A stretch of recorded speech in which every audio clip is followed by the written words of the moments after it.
Hello, friends. How are you? Um, Sorry that took me a little longer than normal to start up.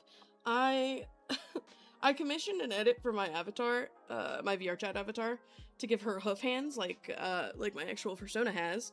And I just got it today, but I was having some upload issues, so I was talking to the person who did it to try to figure it out. And that was happening like minutes before we were set to stream. So I talked to them, they're working on the fix, and I can't test it till after stream, but that's okay because I've got shit to do.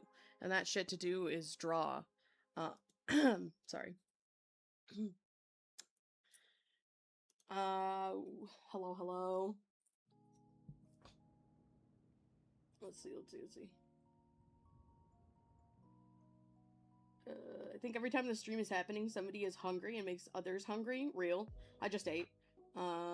Let's see. Hello, everybody. Okay, so, and as you can see, because there's a fuck-ass booger on my desk, I have a guest today, and it's Jay, that fucking booger guy. Hello. There he is, there's the booger. Hello. Booger activities. That's me. It's you. I'm apparently the booger. Apparently. Have you seen your persona, bro? The little goober in the corner. The slime ferret is here. Yeah, literally. Little goober in the corner. I'm gonna need you guys to bear with me for a second here, because, since I was fighting with my avatar, I have nothing prepared. I don't even have a hit list for today, so I need to go through and, like, figure out who I want to draw. Slime ferret. Yes, indeed. Slime ferret. And he's also on ArtFight if you want to draw the slime ferret.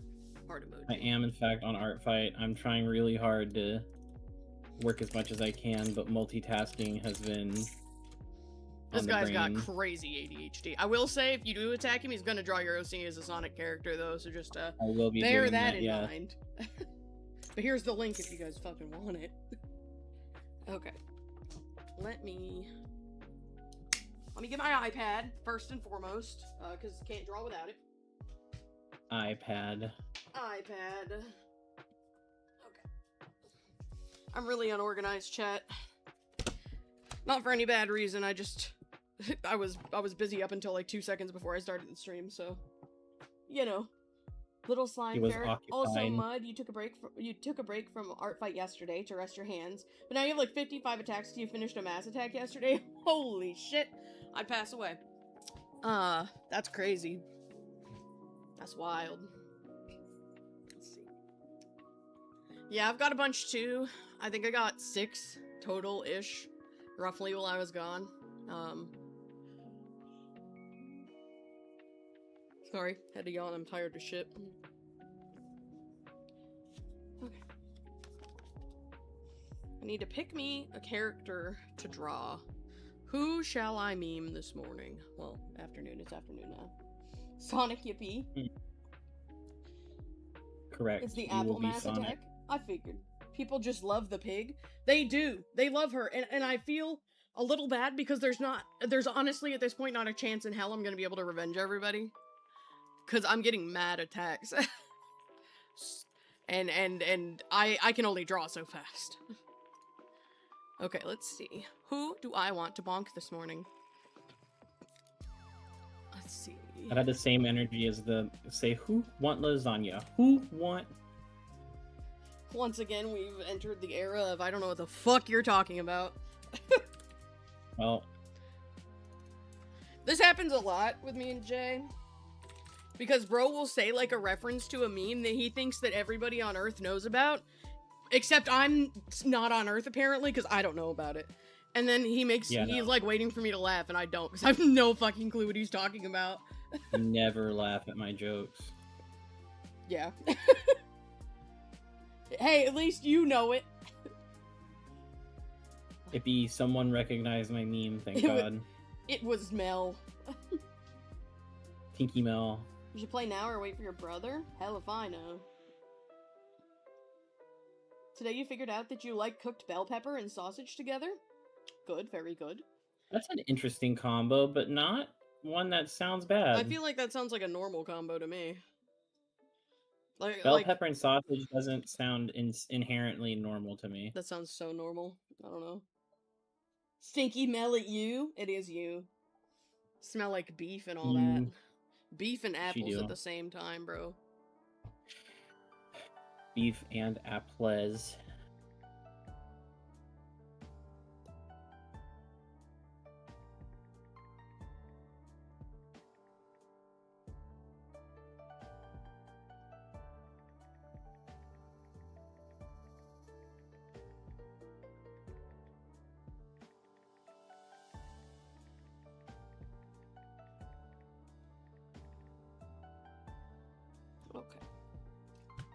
Okay. Saw a recipe using bell pepper and sausage, so it's normal to you? To me, it feels like, I don't know, like, I feel like when I see people be like, oh, I'm gonna eat, like, sausage, I feel like peppers are, like, a common topping that you put with it. Or, like, you know. I don't know, that just feels like normal to me. I'm dumb, and I'm still trying to fix myself eating, you know, more diverse foods. So it sounds very much not right to me. Well, that's because you microwave hot dogs. Do we have to bring that up every single time, don't we? Every single time you talk about your weird-ass food preferences, I'm gonna give more weird-ass food preferences, cold cheese-eating motherfucker. You mean... You're gonna design a pig? Is it for me? / silly? / Pig. joking? I hope it's cute, no matter who it's for. I just love pigs. Bro, somebody gave me this crazy pig design this morning. Like, well, okay, it wasn't this morning, but I saw it this morning. It was like 7 hours before I saw it. It's like a really kick-ass boar, but she's like a really friendly farmer. And I actually love her. She's so cute.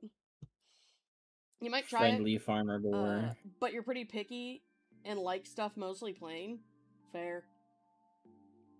He could boil the hot dogs. He does that too. I do boil hot dogs. I microwave leftover hot dogs. I don't give a it's shit. I don't give a shit. That's what grills are for. And if you have to, cook it in a pan. God. What the... God. It's like only leftovers. Cold cheese can be good. Let me rephrase that. Cold nacho cheese. It's the Tostitos dip. Okay, listen. It's supposed to be microwaved, You Jay. You are not giving them the whole detail. I will not be blackmailed like this. Here's the real story. Whenever we get to the Tostitos party dip, y'all know what I'm talking. I know you know what I'm talking about. If you go down the chip aisle, it's the Tostitos queso cheese party dip. You have to refrigerate it once it's opened. I tried not refrigerating it. It will go bitter. No, you're right. Rancid. You do have to refrigerate it. That's an instruction. But Jay, yes. What you're supposed to do is you take a spoon, you stick that shit in the little tub, and you scoop it out into like a little bowl, and then you microwave it. No. Yeah. No. Yeah. No, you can't have it cold. That's a sin. That's a food sin. No, I eat it cold. It's okay. It's not. It's literally fine. Mods ban this bitch. You can't ban me. I'm stuck. I was talking about Mel because she said she's gonna defend you. Let's boil the nacho cheese with water. What the fuck? I'm sorry. What? Like, wait, hang on. Boil it in its mason jar, or just straight boil the cheese? Here to settle the debate. It's nasty regardless. I really like nacho cheese. I love dipping like pretzels and shit in it. But to me, like, listen, the idea of like, I'm gonna like gag thinking about it. The idea of that particular substance being cold sounds so gross. It's like, okay, again, cold slimy cheese, I'm good. It's not ideal. It's fine. Also, your lonely screen is not working. Yeah, because I haven't put it up yet. Oh, okay. Someone was asking about it. Anyways, it's like, yes, I would heat it up. I'll heat it up, no big deal. But if I'm just like, I want a quick snack for like 5 minutes while I'm waiting for like the actual food to cook, I'll just grab the jar, eat, and then done. We should You're kill making it him. sound like I'm an absolute sinner. I'm the one who got you on corn dogs and chocolate pudding. Okay, and that's the So only you good can't- food combo that you've and- ever invented in your life. Salad dressing and Because you cheese haven't- looking ass sandwich. I was like 5 when I ate those. I don't give a fuck. I was 5 years old when I had salad dressing and cheese. Don't like raw cheese in general. That's fair. Do you eat Yeah, it I with like eat it with chips? Yes, I Yeah. eat it with chips. Pause the movie. No, wait. Oh no. What did you just say? Jay eats cheese and salad dressing sandwich. Okay, let me rephrase that. He hasn't eaten. I don't think he's eaten them in a while, but he used to. And that made me want to die. Salad dressing and cheese. I had not eaten salad dressing and cheese sandwiches in a long time. And you need to understand, salad dressing and cheese sandwiches came out of a necessity. It was not a... Wait, what are you talking about then? The chocolate pudding and corn dogs. So... Oh, they're good, trust. So the chocolate pudding and corn dog thing came from childhood as well, but that one kind of... I haven't had that one in a long time, but I was in school, in like little elementary school, and they specifically served corn dogs, or they served chocolate pudding sides on corn dog day. Like every week was the same day, and it's like on corn dog day they'd have chocolate pudding. And for like 2 years I'm sitting here like, that's a weird combo, and I would eat a corn dog and then a spoonful of pudding like no big deal. So then I immediately think, okay, well, like I want to make it one step because I'm like a micro manage whatever. Bro So, is like, min-maxing his food activities. What if I dip the corn dog in the pudding? Why'd you have to call it in the that? pudding, and it's like not bad. It's not the greatest. He's lying. That shit is so fucking good. Warm mayo is fine. No, Warm mayo mayonnaise is is bad. I'm just a mayo hater, but no. So like for me, right? Chocolate covered salty things are always good. Like 90% of the time. Correct. Chocolate covered chips, that's a chocolate normal covered thing. pretzels, chocolate covered bacon. All that shit good. So when you take like a corn dog, which is also got like a saltiness in it with the like hot dog, and a sweetness with the cornbread on the outside, and you dip it in just a little bit of additional sweetness there being the chocolate pudding, it like goes surprisingly well. Trust me, I was on your guys' side. Bro said I dip my corn dogs in chocolate pudding, and I said you should be executed. But then I actually tried it one day because I had corn dogs in the house and I had chocolate pudding, and I was like, fuck it. If you make me waste a cup of pudding with this garbage ass food take, I'm going to kill you. And I dipped that shit in, and I took a bite, and it was actually really fucking good. And now I won't eat corn dogs without chocolate pudding. And I hate this dumb bitch. We'll say this. All of I you have are a insane and need to stop immediately. You are correct. There was I this will microwave say meal this. that had corn dogs and chocolate pudding, and you hated it because of it being warm. That's fair. Just eat mayo That's fair. sandwiches? What the fuck? No. You Okay, people are I menaces. I have grown to enjoy mayonnaise, and I found the best use for a mayonnaise, and no one believes me. It's him putting it on grilled cheese. Correct. Which, When you make a grilled okay, cheese, I guess. when you I when wouldn't you do make a it. grilled cheese sandwich, no, it makes a really good lubricant for the cheese, and it makes I it, like, don't think I super want my creamy. cheese lubricated, just saying. It makes it super creamy and Jay, why gooey, would you like want to super lube your milky. cheese? That's weird! Hate you all. You're a freak. Syrup with pizza bites. I've heard of that one. I've never tried it. I haven't either. I've heard of that food take, and I have not tried it. But I'm not gonna look again. I'm not gonna deny anyone their Banana food and mayo take. sandwiches. To be fair, I'm like a mayo hater, so there's nothing you can write down where I would like it. So the idea of a banana and mayo sandwich might make me like spontaneously combust. However, I hate mayo like as a rule. So I they're kind of just don't a have the natural right. mayo hater. I kind of don't have the right to bitch about mayo combinations because I wouldn't eat it regardless. She is not the person to pronounce it correct. She would in fact say mio de noche. She No, the wouldn't fuck say I would not. mayonnaise. I don't want to hear it out of you, Mr. TV. TV. Okay, I'm sorry. I'm sorry. I'm from the south and you're from the north. Asshole. Yeah, no, this is normal. We just be bullying each other all the time. Mm-hmm. Okay. You would think we didn't like each other. You would think that, however, you'd be wrong.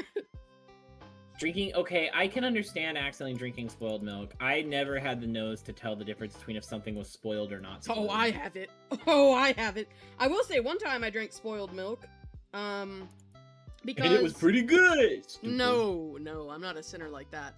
I left it in my bedroom, like, it was when I was, like, a little kid. We were living at my house, like a different house, and there was, like, I had it in a sippy cup from the night before. Why the fuck did I bring milk to bed in a sippy cup? I don't know. Why did my mom let me do that? I don't know. My mom makes questionable choices, and this was one of them, okay? Weirdo. And so I pulled it out the drawer, like, a day or two later, and I drank it. It was terrible.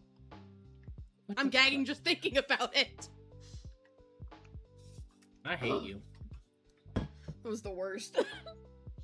You No, put goldfish you in spaghetti? Okay. I mean, it's weird, but, like, it sounds it could be okay.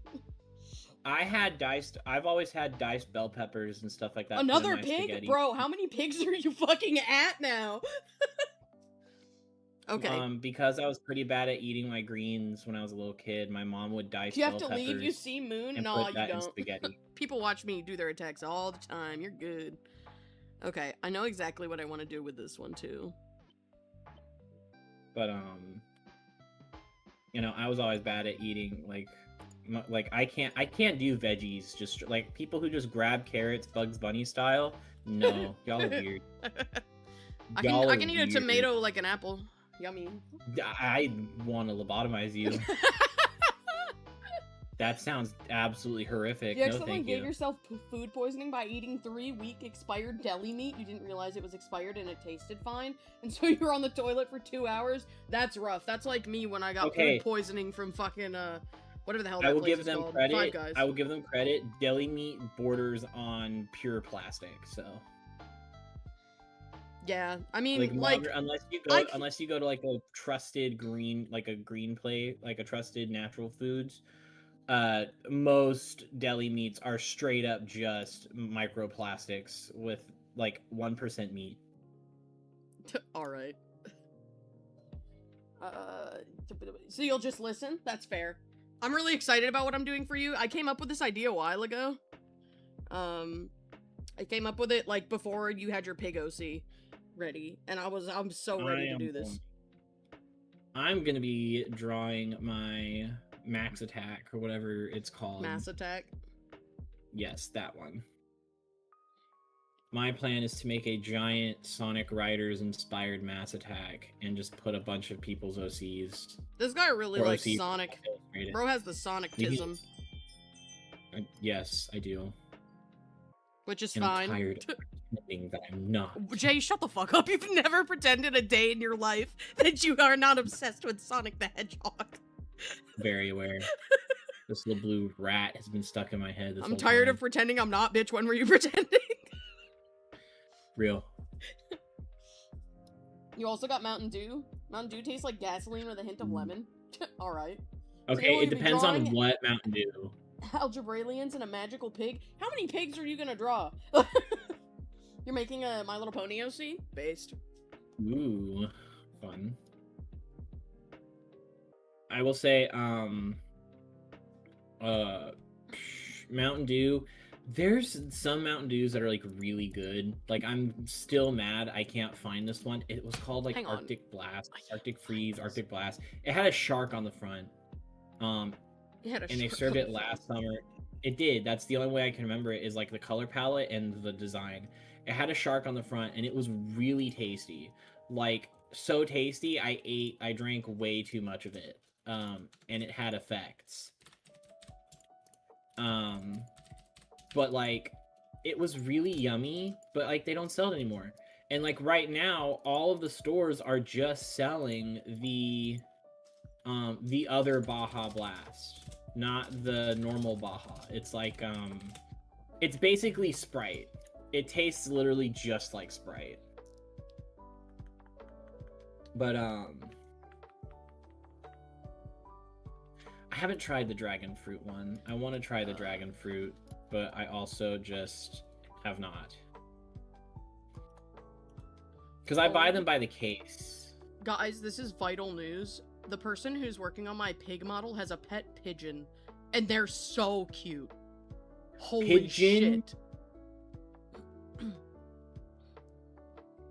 I like pigeons, they're silly.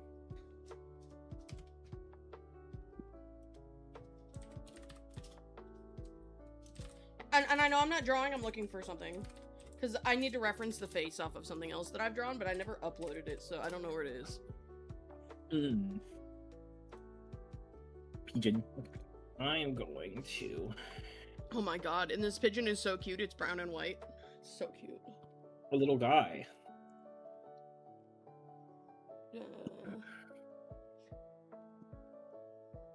I really like when you guys call him Sonic the Hedgehog instead of just Sonic.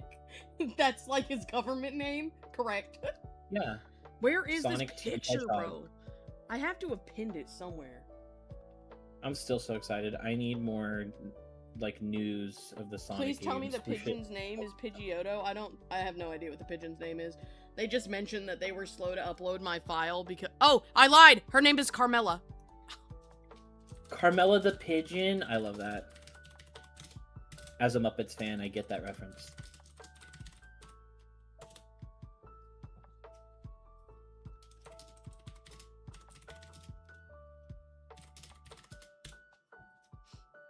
This brought me so much joy. Now I need to see where the hell I pinned this picture. It's gotta be somewhere, but I don't know where. So I drew this picture of Via Pig, and the picture is basically Cece's persona in, like, NSFW, like, T-posing behind Via Pig, and Via Pig huddled up in a corner, terrified for her fucking life. It's, like, a really good meme. That's a good one. I like that one. But I can't find it, and I need to reference the face of horror for this art piece, and I don't know where it is. Send help. It's hiding. Where is it? Stay hydrated. Stay hydrated. Y'all look at the GIF in Pigpen. Okay, hang on. I, like, occasionally find this random art piece, and then I can never fucking find it again. It pisses me right off. If I need to stay hydrated, I need to probably go fill my big gulp. You better go fill the big gulp, then. Okay, I'll go fill the big gulp. Gun emoji. Dude, where is this picture I'm tweaking? Cash or select payment type. Don't, you're gonna activate my, like, robot talking character autism. Please take your change. Cash is dispensed below the scanner. Dude, I'm so sorry this is taking me so long. I don't know where this picture went. It's gotta be somewhere, but I don't know where. It's gone. No, it's not. I literally just saw it a little while ago. Not like recently, but like not. No, Jay, go get your drink. Go get your beverage.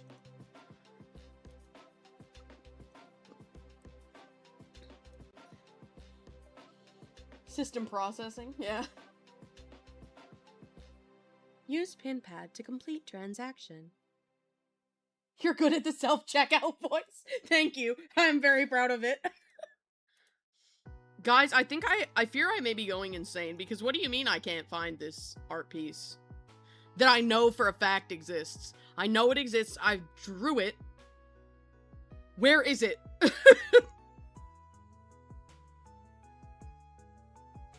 Hang on, I'm gonna see if it might be in my photos, but since it's a spicy, I'm gonna banish you guys from the ability to see, just in case. It's not in your Toy House? No, I never uploaded it to Toy House. I don't know. I really don't know. It's like a phantom image. It's like I drew it. I thought it was funny as shit. I never posted it anywhere. Oh my god, it is in my pictures, chat! Oh, it's in here. Let's go. Okay. But, like, I never uploaded it. I think because it's NSFW. And by NSFW, chat, I don't mean, like, anything crazy. It's literally just a character T-posing, but she's naked.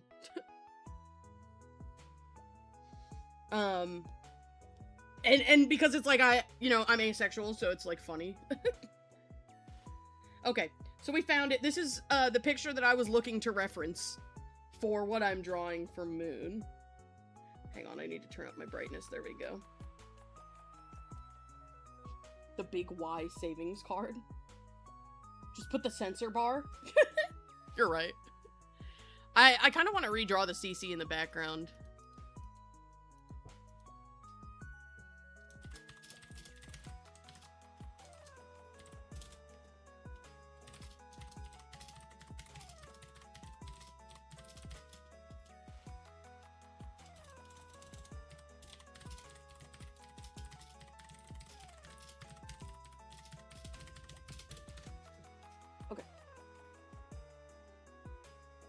Haven't heard of that one? What's this? Oh, what story's Big Y? Yeah, I don't know that one either. Okay. So, the face that I have right now is not gonna be work. So let me just grab it off Via Pig real quick.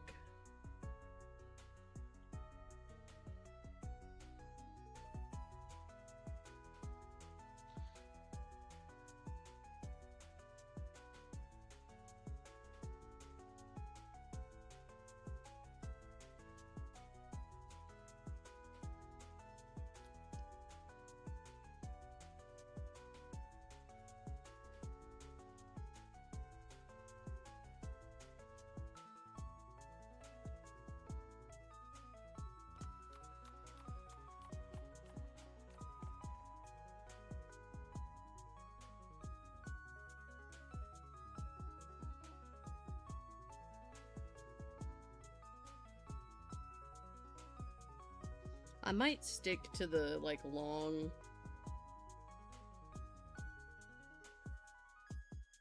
sort of mouth situation. I think that's funny. Okay. Here we go. This is not, like, the pose I'm going with, but it's the vibe I'm going for, if that makes sense.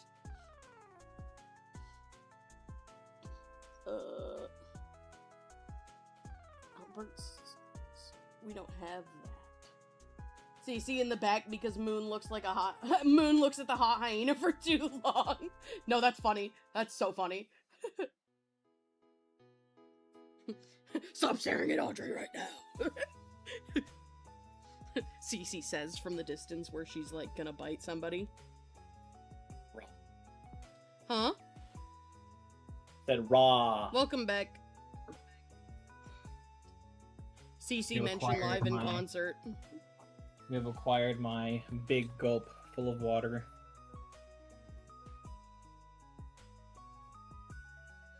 Okay, let me see how I want to do this, actually. Why am I using a big-ass airbrush as my eraser? That's not helpful. Okay. Pig. You're drawing the pig right now. Also, you can name it when you give it to me. You're not very good with names. Hey, that's fine. Whisper into Cece. Correct. She says hi, by the way. Cece's just there. She is. She is always just there.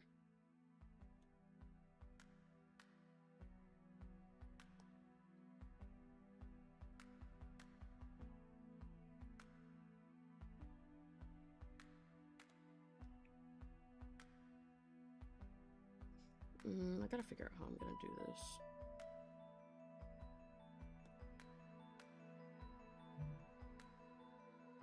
I think this would work if I just make the nose bigger.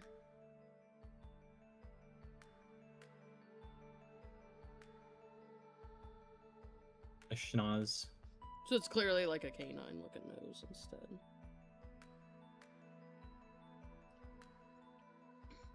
Yeah, that'll do. He said hi, I love you to Cece. She says hi to you too, Moon.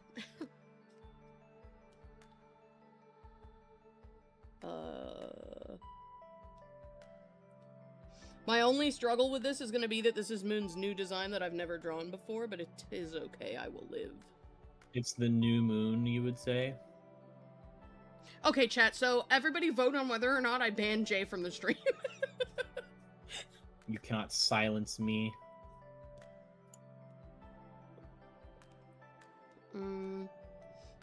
big... Let's see. You'll never silence me. We got a little bit of You cheek cannot fluffies silence in my this house. truth. I can. It's my stream. No. Get wrecked. It's my stream, and stink. then he gets kicked out immediately. Ta-dum. Discord leave sound. Cat is on your lap again? You're cooked? Oh, that's it for you. You can't get anything done today, sorry. I'll tell your family you love them.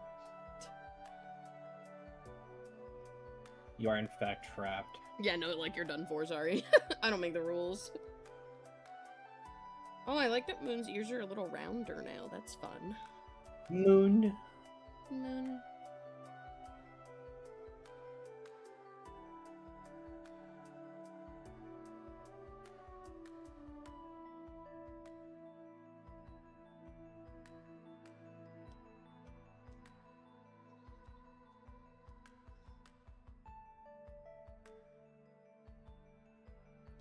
Is that the shape that it is?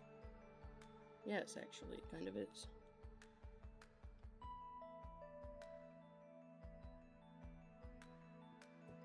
Okay.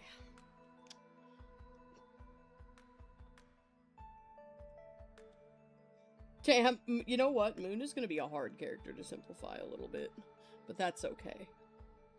I can do it. I can do it, chat. And Okay, this horn broken.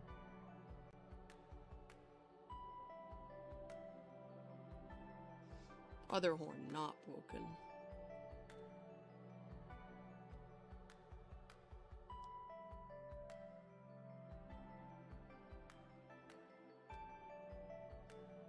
But bad at art, so hang on.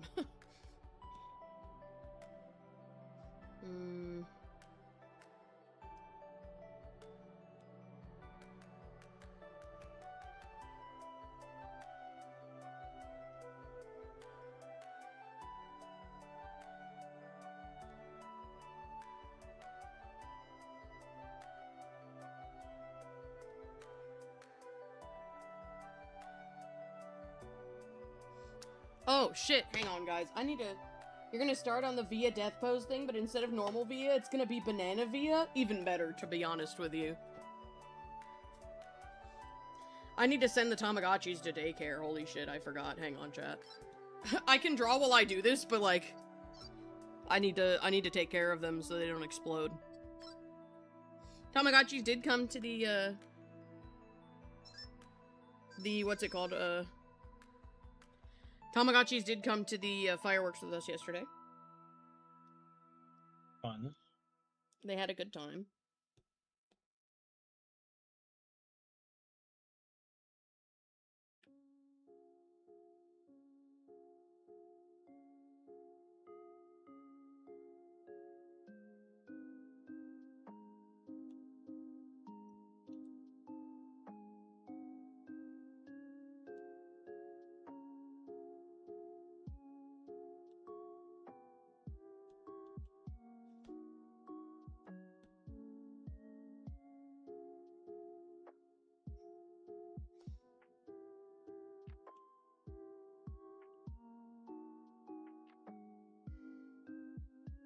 Okay. You got an attack this morning. It was very cute, and you have so many attacks on your worm character. I saw your worm character. I considered it. Okay. What the hell? My name is Jaye. How did you get my shadow clone? I fucking found him on the side of the road one day, and I grabbed him. Hee Hee. hee. Tee hee. I am them. Haha.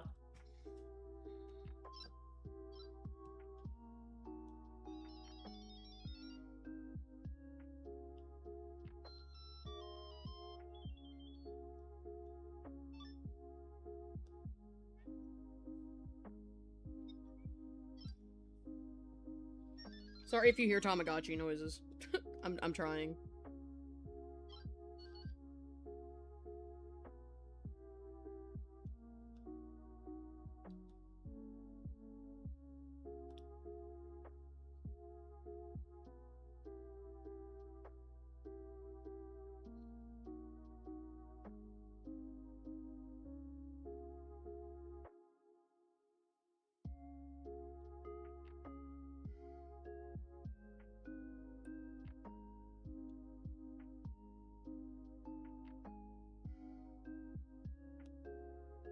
I have to kind of figure out how I want to do this.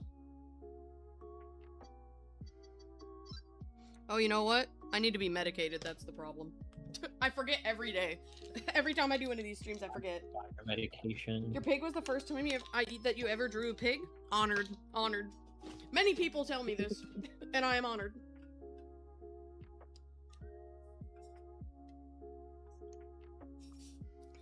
I'm pretty sure that's the case for a lot of people that I know. I didn't mean to click in here. Shoot.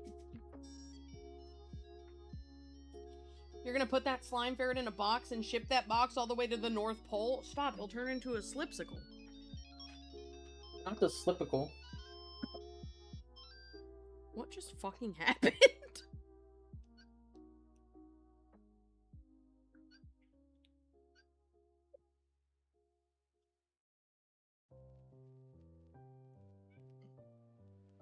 I must sketch.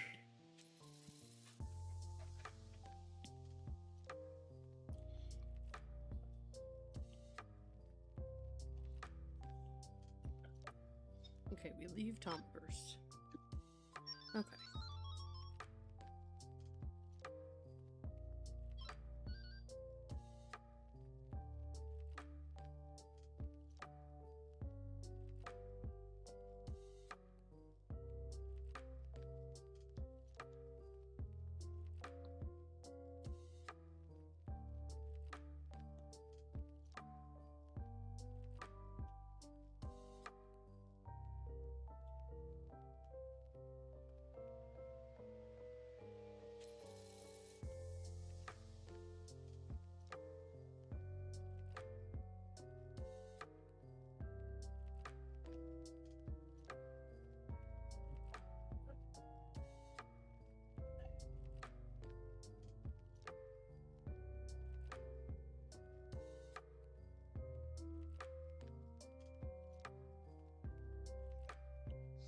Oh, chat.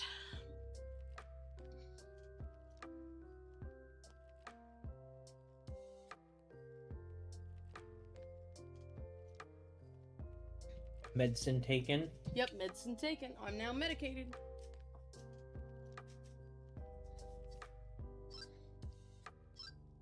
Okay, this Tamagotchi is happy. I shall call the daycare.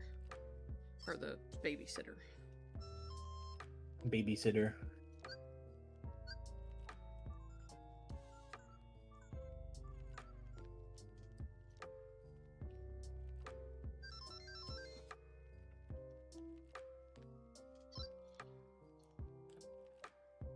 Okay, so that Tamagotchi's taken care of. Time to do the other one. I dropped something.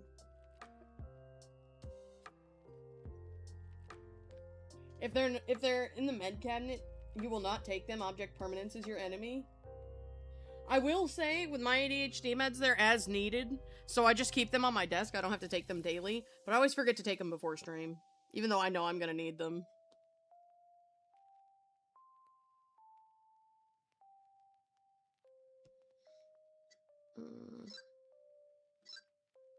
Let's see, okay.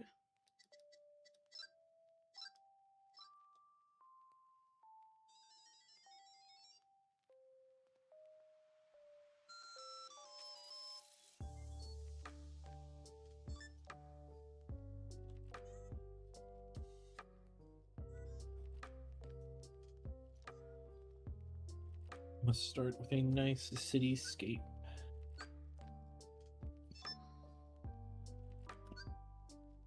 God damn it. It's gonna do the whole scene again. Okay.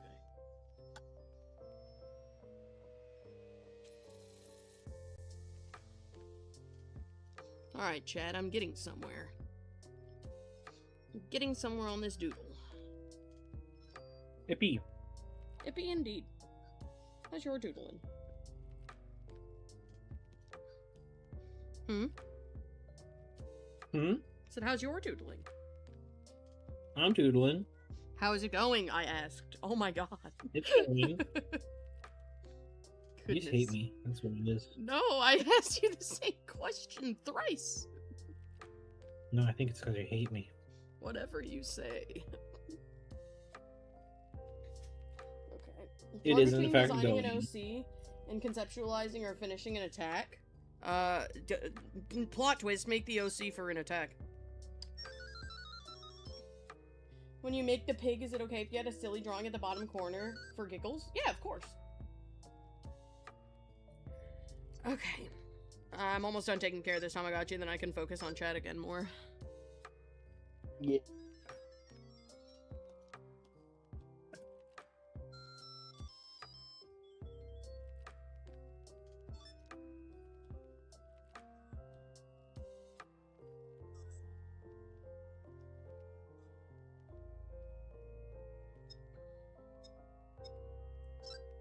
Okay, and I gotta draw the big floofy tail.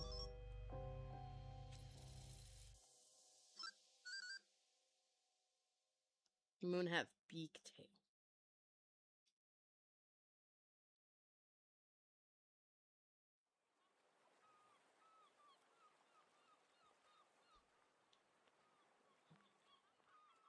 Okay, now we call the babysitter for this Tamagotchi.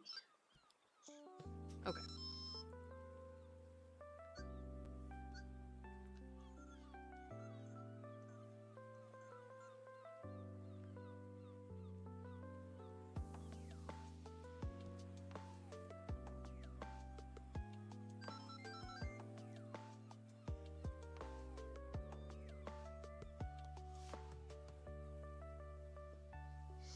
Okay, there we go. Now I don't have to pay attention to the Tamagotchis anymore, and I can lock in on yapping with you guys in chat. So, as per every stream, I'm gonna open up a Q&A, but this time since Jaye is here, you can ask Jaye questions too. Oh boy. I did not know I would be prompted to answer questions.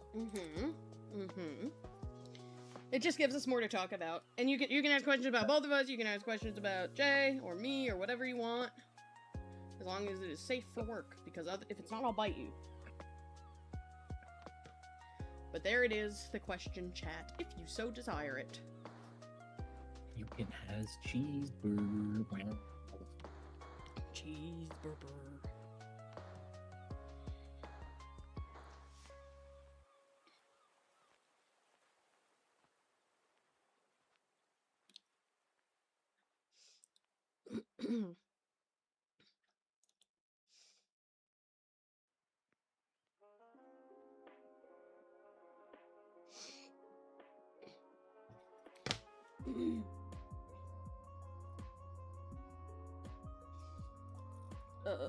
Hang on.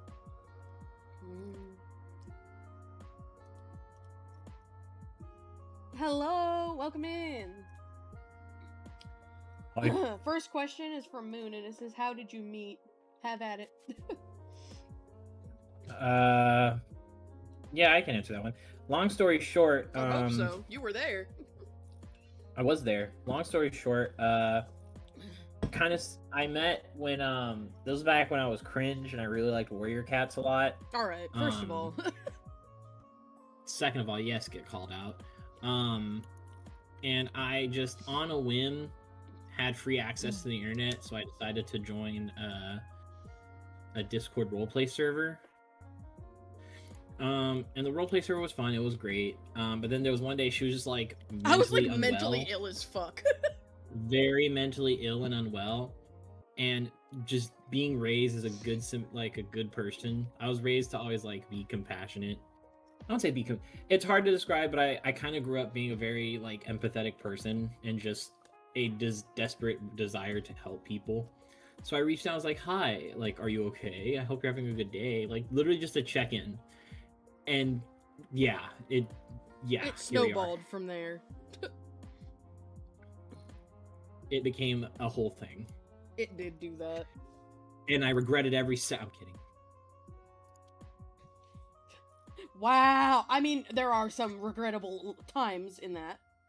Okay. Correct. Next question is Was very not fun. perfect. It says, "Hey Jaye, how did you choose a slime ferret as a persona?" That is okay. So there's a lot with that one. Yeah, tell the Like story. that's a pretty loaded question, but I can answer that one too. So I have always been very indecisive when it came to OCs. Like I've been very inconsistent in art style. I'm very inconsistent in like hyperfixations. Like literally the past 2 months have been a Star Wars hyperfixation. Before that it was a Sonic fixation. Before that it was just a 3D print fixation. Like I'm very inconsistent. Bro And I has like never really 7,000 hobbies, TBH. correct. I never really pick a lane like at all. And I've always that's been applicable to like my OC, and like there'd be times like, oh, I want a TV head. No, I want like a little persona. No, what about just a little guy? And I was never able to lock one in until eventually I was just like fuck it, and I thought of like a slime character because I've seen a lot of people make slime OCs and they just get to do as they wish. And Slip is the same way, but I kind of was thinking of like, well, I need like a default appearance, and my favorite animal has always been ferrets. Hang on, you've forgotten a part. Did I? Yeah, I can't believe I have to tell everybody Persona's lore that's not mine. First, he wasn't a ferret at first. He started out as just a little like humanoid blob. Oh yes, the little slime goobits. Yeah, he basically turned his like persona air quote into like a little goo blob first. Yes, and then it evolved into the ferret. Like it was just a constant state of iteration after iteration that ended up where it is now. And it hasn't changed. Like he hasn't changed, thankfully. Like other than level of detail, and so because it started out being a pretty accurate looking ferret, and that kind of devolved into the more cartoonish looking guy you have now. He's so silly. So yeah, that is where the ferret comes from. All right. Next question. So this next question, technically you've half answered it, but not the other half. So Mel Okay. says, "How did you make Slip? How did you make Slip? You never asked." But also, I think that this could also possibly be applicable to like, how did you also make Jaye the persona? But if you have more to add on Slip, probably that. So it kind of Jaye kind of started off as just an OC sort of. Jaye's actually pretty recent. I made him like the last year of my college, of my bachelor's degree. I had a printmaking course, and we were supposed to. It was a printmaking course, and we were just printmaking. Like we had to have a theme, and my theme was cyberpunk because at that point I had a big cyberpunk hyperfixation. Like I was deep into my like main playthrough of the game. So that happened, and I was just wanting like just a character to tie all the pieces together, just to be consistent. And I designed a Sergal because I liked Sergals. Like I was just introduced to Sergals and I liked them. They were really silly to me. So I went and took the Sergal character and made it just made it like a cyberpunk kind of Sergal. And it kind of stuck. And that's what Jaye is. Jaye has been a Sergal. Jaye's a thing where he also can be drawn in whatever he wants, but he pretty consistently stays either a Sergal or a Nova Beast, just because that's what my VR chat Avi is a Nova. But yeah, Jaye kind of came around due to like, I guess necessity is the best terminology. Like I put them together for a project, and then they stuck around. I never really like dropped them because I really like them. I draw them really fun. There's other Jaye lore, but yeah, there's other Jaye lore. It kind of has devolved into who I currently am, which I'm very happy with. Like I wouldn't change anything about me. Like due to circumstance, I would not change anything about myself. I'm pretty happy with who I am. But Jaye did kind of become like an idealized, no holds bar kind of version of myself, is the best way I can describe it. And Slip is just who I currently am. which again, very happy Slip for who gives I me am. like closer to True Sona vibes in terms of Yeah, his pretty interests and his like appearance. Obviously, you're not a big green goo guy, but you know, other than that, No, of course. Other than that, you're gonna knock yeah, out I guess it's again, the best leaving my way to stream water. running. Hope you all have a wonderful day. Well, thank you. Hopefully our shenanigans do not wake you up. Wake up! Wake up! Wake up! Wake up! Wake up! Okay, new question. Uh, I don't know that Jay's gonna have an answer to this. Oh, maybe he will. It says, Jay, if you were a My Little Pony character, what would you be, and what would your cutie mark be? Oh, fuck. Because like I tried so hard to get into My Little Pony. I literally only like My Little Pony for Discord. Like that's the only character I can name off the top of my head and somewhat know who they are. That's a fucking great question. If I had to be a pony, it'd either be a unicorn or an earth one because I thought the Pegasus were like mainstream. You were like, flying? That's for bitches. Well, like I I would love farm. to fly. I would love to fly. Don't get me wrong. I'm a big flying enjoyer, but like, I'm also I think I share this with Helios, where it's like if it's too mainstream or too common, not a fan. Like immediately, like I like don't want to do that. So probably that. As for the mark, I have no idea.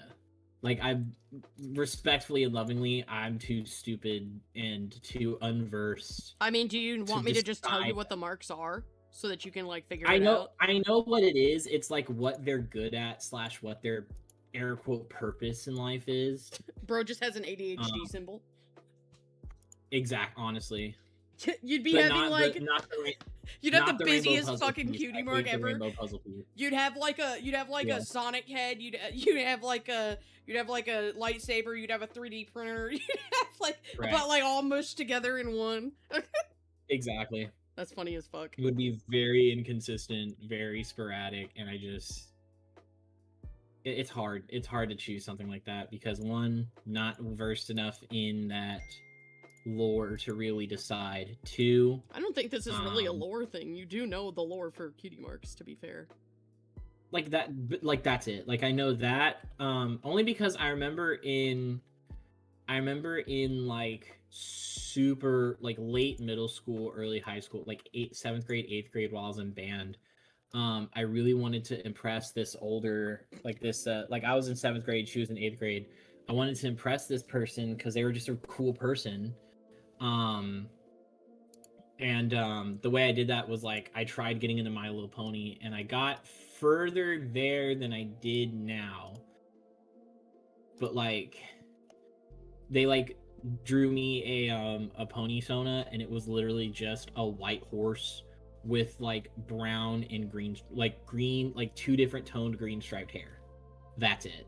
Wow, what a pony sona / silly. Exactly. It was very generic, very lame. Damn, and they're watching this now like, fuck, I think I should cry. I don't think they Could you imagine though? Remember. They're like, oh shit, I'm in chat. Cool. I know that guy. It'd be cool. I'm not gonna name drop it. I'm not gonna name drop that person, but they might. I mean, if that person is here, they would probably know. That would be a little bit funny. I'm not even gonna lie to you.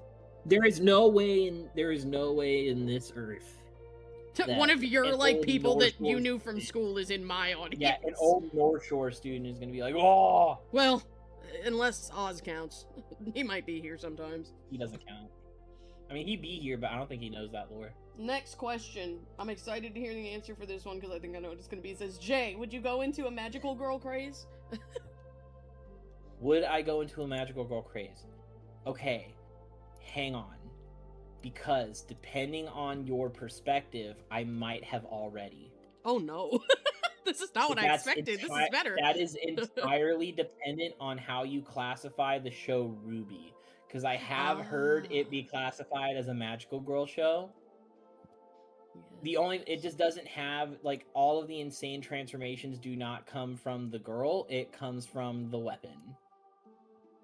Well, if that counts, then yes. If it doesn't, then no. Then no, I have not had, like, if you classify it, yes, then yes, I've had a How magical loosely girl are we using the fixate. term accidentally in this artwork? I don't know, you'll have to ask Moon.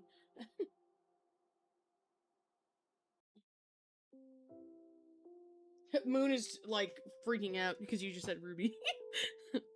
Yeah. I loved that show so much, but I'm so mad at where that show is. I, and this, it's so mean because I love Rooster Teeth, like, big, like, huge thing. I was a huge Rooster Teeth fan. I watched almost, if not all, of Red versus Blue. In fact, I rewatch it a lot sometime. I rewatch it too, but like, Rooster Teeth fell off so hard. Rooster Teeth fell off the moment they started getting corporate. Like, is the best way to describe it. Like, the moment they started becoming a proper business, they lost all heart and energy in their programs, and it is the biggest fall from grace I've ever witnessed in my current living lifespan. Damn, Like, that's crazy. genuinely disappointed, because, like, the Ruby drama isn't directly tied to Rooster Teeth, but it is, because anyone who's watched it knows after season 3, the show just fell off. Season 4 had potential and they didn't do anything with it. But the reason why it's like that is because literally at the end of season 3, the person who made the show died. Aww. Like, I think he died due to a form of cancer. It was really sad. I mean, because he was a big part of the internet, period. Like, he animated a really famous video. Like, he animated a lot of, like, famous fight choreo videos on YouTube. One of the biggest ones, shockingly, was Master Chief versus Samus. Really awesome fight, really amazing video. And like, they got brought on for the project, and, like, Monty is the living visual definition of sauce. And once Monty died, the show lost all its sauce. And I feel like I'm not insane for making that claim. Keyword is feel like. I'm pretty sure I'm still insane. Well, we know that, but I don't know which opinions that really applies to in this specific context, because I don't know nothing about this. You guys are speaking foreignese to me.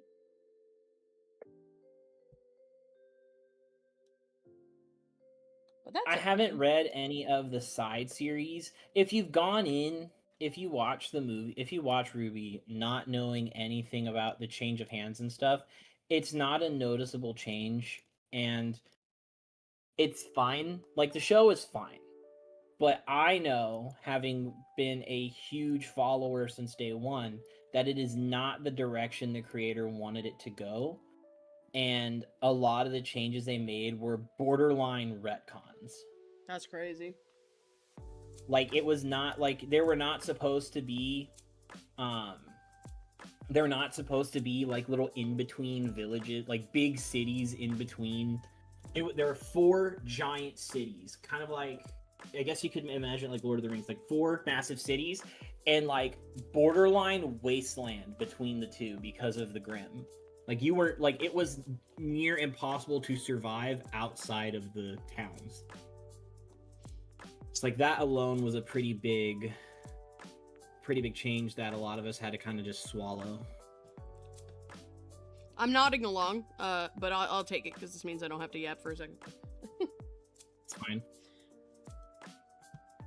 It, like, again, good show, good series. It's fine where it is now, but it's not what it could have been. Yeah, it's like, you know, if you just watch through the whole thing and you have no idea what's going on, it's probably chill. Correct. If you just, like, back-to-back it, it's fine.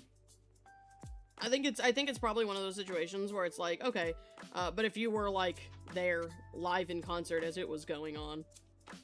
Correct. I think I watched Ruby when I was like, what? How old was I? I was definitely late middle school. I was like late middle school. Hang on, because I can.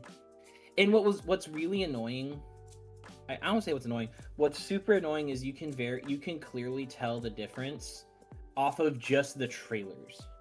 The show was so because Via has not seen this.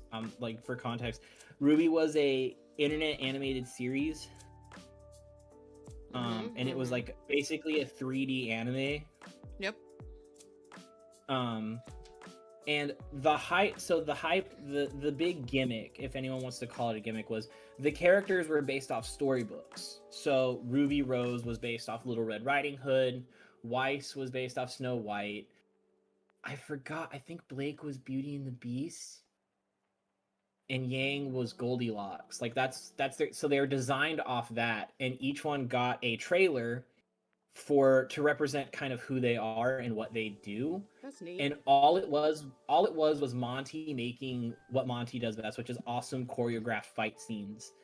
And there was so much character. Like you kind of got a good idea of who they were as people.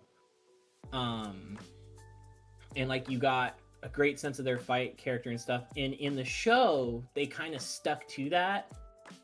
But then when the show kind of changed hands and stuff, they really went off script. I wouldn't say off script, but they really took the characters in directions I don't think were planned, like at all.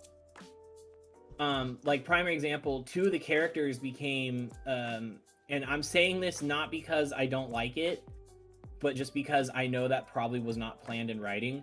Like after season 3 and 4, the fandom started really shipping two characters because like it was just fandom shipping. That's all it was. Everything they built off of was like, yeah, you could see it as them like starting a relationship, but also just characters interacting.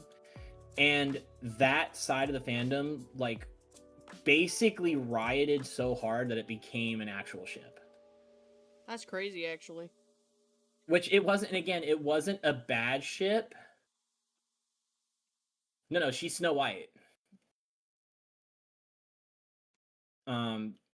Weiss was based off Snow White. But no, the Bumblebee ship was very much like, I don't want to say forced, because again, the characters had energy. I was in fact a shipper of it, but I was never like this better be in the show now, or I'm gonna kill you. But there was a lot of people who were like that. Because people are literally with any fandom, because any fandom will do that. This is why I'm not a fandom person. Correct. I'm like very anti-fandom. I won't say I'm anti-fandom, but I'm anti-participating in fandom. Yeah, Bumblebee was like, the Bumblebee ship. There were hints and clues, and again, it's not a bad ship by all means. It makes sense. I can see it being a thing, but like, it very much felt forced, especially as the season's gone on, because it wasn't like, oh, okay, they're shipped, cool, and then like we move on. No, it's like they shipped, and then they have a fight, and then they're fine, and then they have a fight, and then they're fine, and then they have a fight. Like it was like those fanfic kind of ships, and not like a proper relationship. Fair. See, again, the show kind of had, if anyone understands this too, the show did also kind of fall into, there was a very brief window, and I want to say it was seasons 4 and 5.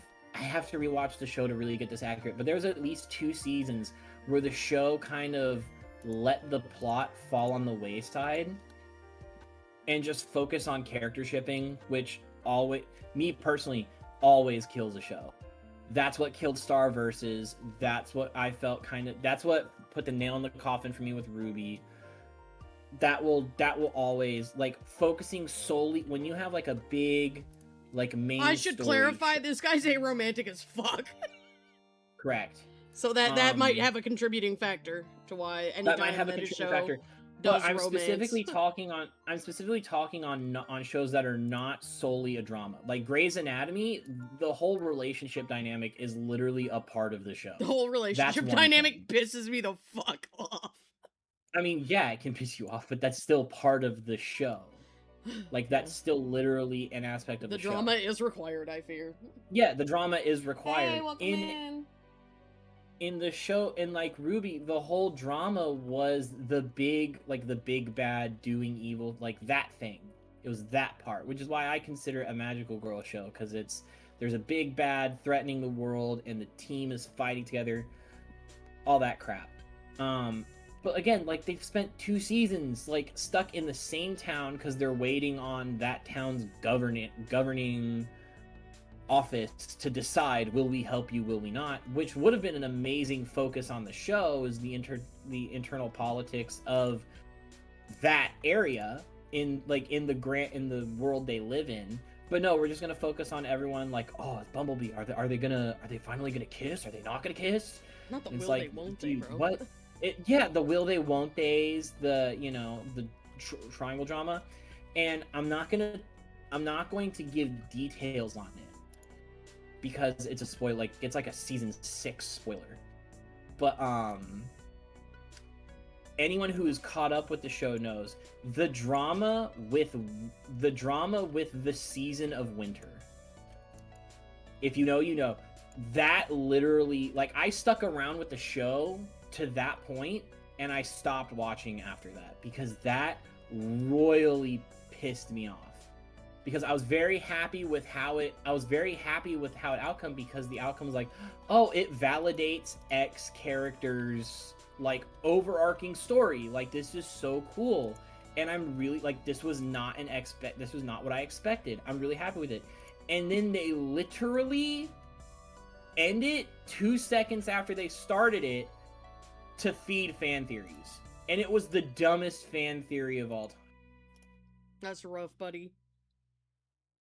Again, people who know, like, that whole God, like, just God. It's literally the face in palm emoji, just Jesus.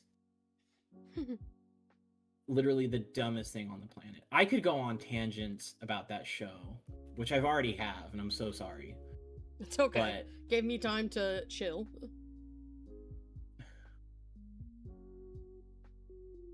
Gave me time to vibe.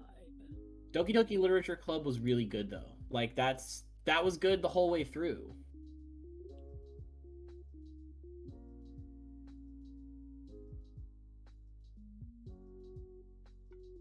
Like, that's a good game, and I'm really interested to see where, like, if and how the sequel is gonna go, because apparently he's working on a sequel. But like, that was cool. At least you didn't have like an Undertale phase, which was me. But I also hated fandom. Undertale was my realization on how much I hate fandoms. It really is. Undertale is the reason why I hate fandoms. The Undertale also, fandom. Fun fact about me: no shit. I don't know a goddamn thing about Undertale. So. And Undertale's great. The fandom just was absolutely unbearable. I could not stand that fandom in the slightest. You avoided Undertale because your brother liked it? Based. I knew a lot of people, Via included, who avoided Undertale because it was so big, and I totally get it.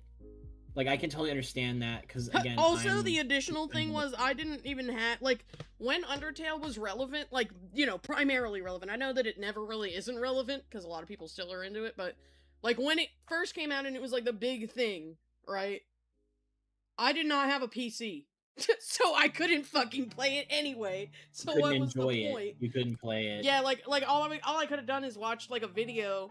But then it's like, I'm not making the choice, I'm just watching somebody else make the choices, so I was like, I don't fucking care about this because I have no access to it anyway, so I'm gonna go back to Pokemon and Animal Crossing, fuck you guys. Like, that was me. Which is totally valid.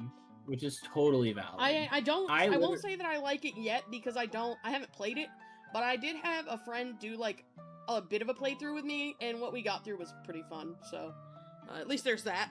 I just would never, in my life, if anybody paid me, participate in their fandom. But I don't participate in any fandom, even when I do like something really a lot. My problem is I never liked the fandom that was very, like, I will admit, I'm gonna admit this, and I don't care if it's cringe. You can hate me if you want. I enjoy almost every part of the fandom. Like when people make like nerdcore songs or parody songs. Love songs. Love songs. I love the songs. I don't even care. Like, I legit on my iPod when I was in like late middle school, literally had the Undertale. What was it called? It was called Determination, and it was literally a parody song of Fall Out Boy's Invincible. But it had lyrics written to be thematic to Undertale, and it was sung by like 2 of the Undertale characters. Really fun, really good. I like when people are creative. I love all the art. I love fan I was gonna animations. say, you can like fandom AU creations without actually liking the fandom themselves. Correct. Which is kind of where I am, because, like, for example, the My Little Pony fandom makes so much good fucking content. You cannot pay me enough to be involved in that in any fandom, because as soon as you get in a fandom, like I'm in the furry fandom loosely, I fucking hate it there. There's so much drama that doesn't need to exist in the furry fandom that it's like the only reason I'm there at this point is just because I need, you know, to like get eyes on my art. And it's like, dude, you people are goddamn insane, please. Have mercy. They really do be pretty damn insane. And because of that, I can't even imagine what fandoms are for like things that like I can't even fucking imagine. If furry is that bad, I can't imagine like focusing around like a edgy show or like a game or something or whatever. Like, it's gotta be so much worse. I will say this. I always made the joke, and I'm very happy that I never fell into. I'm so happy I never became a, what's it called? It's that web series that Vivzy Pop is making a show. Yes, I am so happy I'm not a Homestuck child. I don't have an opinion on Homestuck. As a kid, my friends really liked Homestuck, but I tried to read it and I couldn't really get into the style of it, so I just never did. But yeah, I heard their fandom's kind of insane too. The problem I have is I probably would enjoy Homestuck if I grew up with it. If I grew up with it, I definitely would have enjoyed Homestuck. I feel like starting Homestuck now is like not easy. Your friend liked it, but you don't care. Homestuck was like a hellscape. Yeah, correct. I've heard it was very hellish. What's really funny, and this is going to be a big one. I don't like. Probably no one's going to get this. One of my biggest deep cuts. And I was late to the party, like it was something that wasn't even being done anymore. I wasn't there for it when it was live. Was Mayanite. What's that? I don't know if anyone knows what that is. It was basically Dream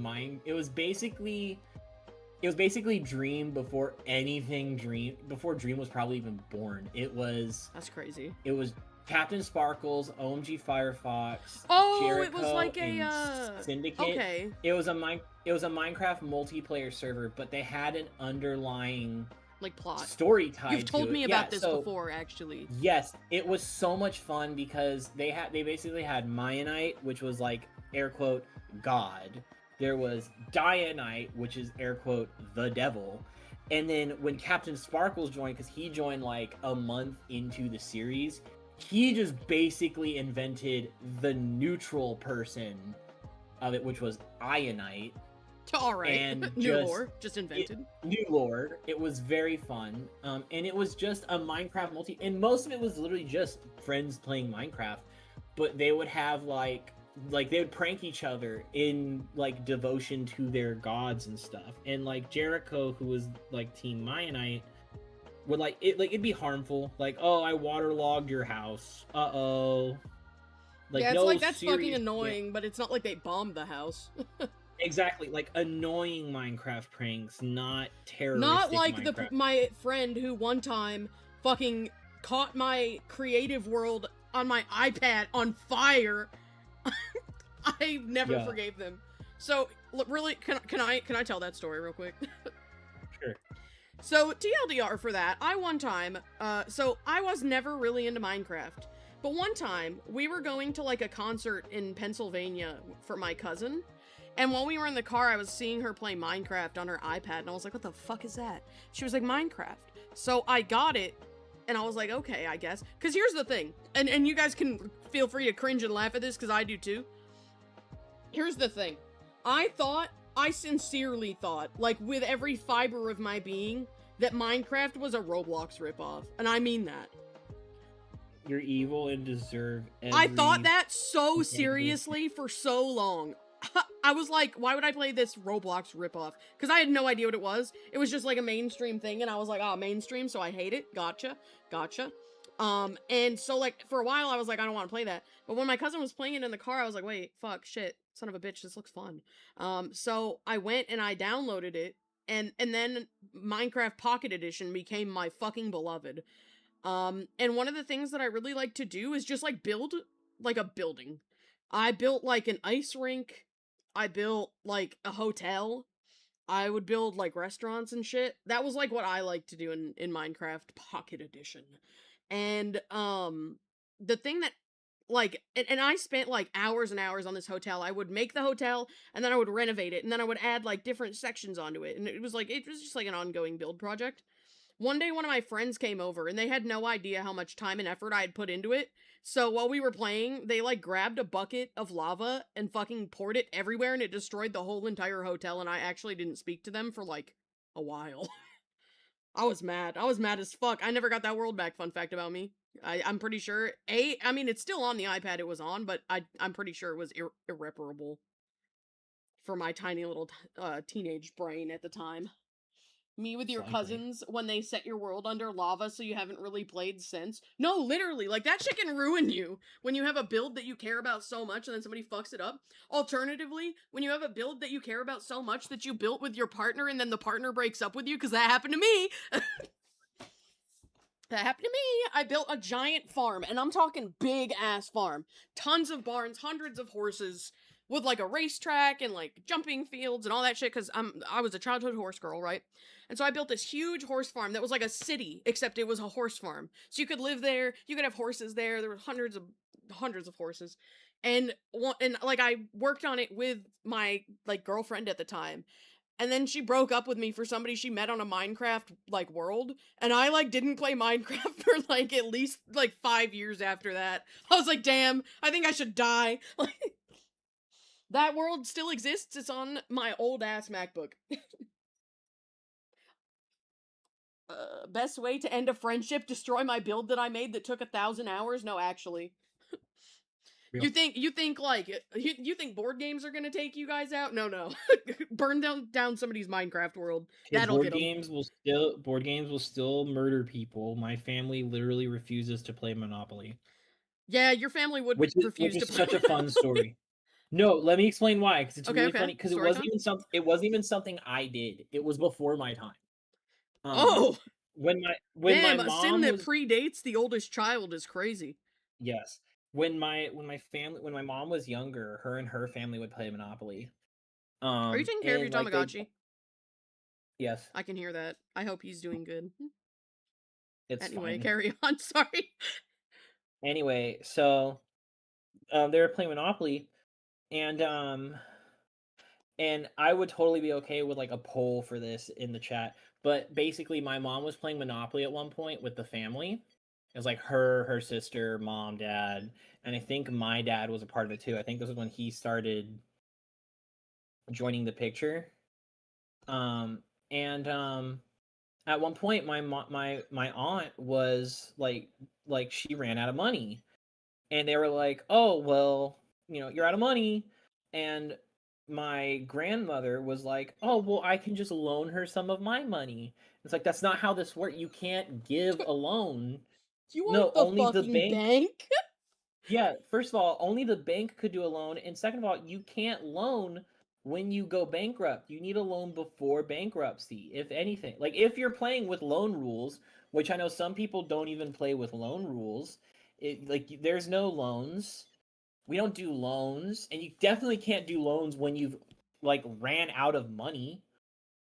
Like, when you have zero money, you can't loan. Yeah, who the fuck is gonna loan you money when you don't have any money? Whenever I play Monopoly, zero money means you're out of the game. Yeah, exactly. You're gone. I would say you're out of the game unless you have something that could gain you money. Like, if you have a property that somebody could land on that would pay you, then I would let them stay, but they wouldn't be able to move until they get paid. My mindset, and I have not played Monopoly often. I played it once, but I've always like thought of how Monopoly works. If I were to play Monopoly, I would say that for one full rotation.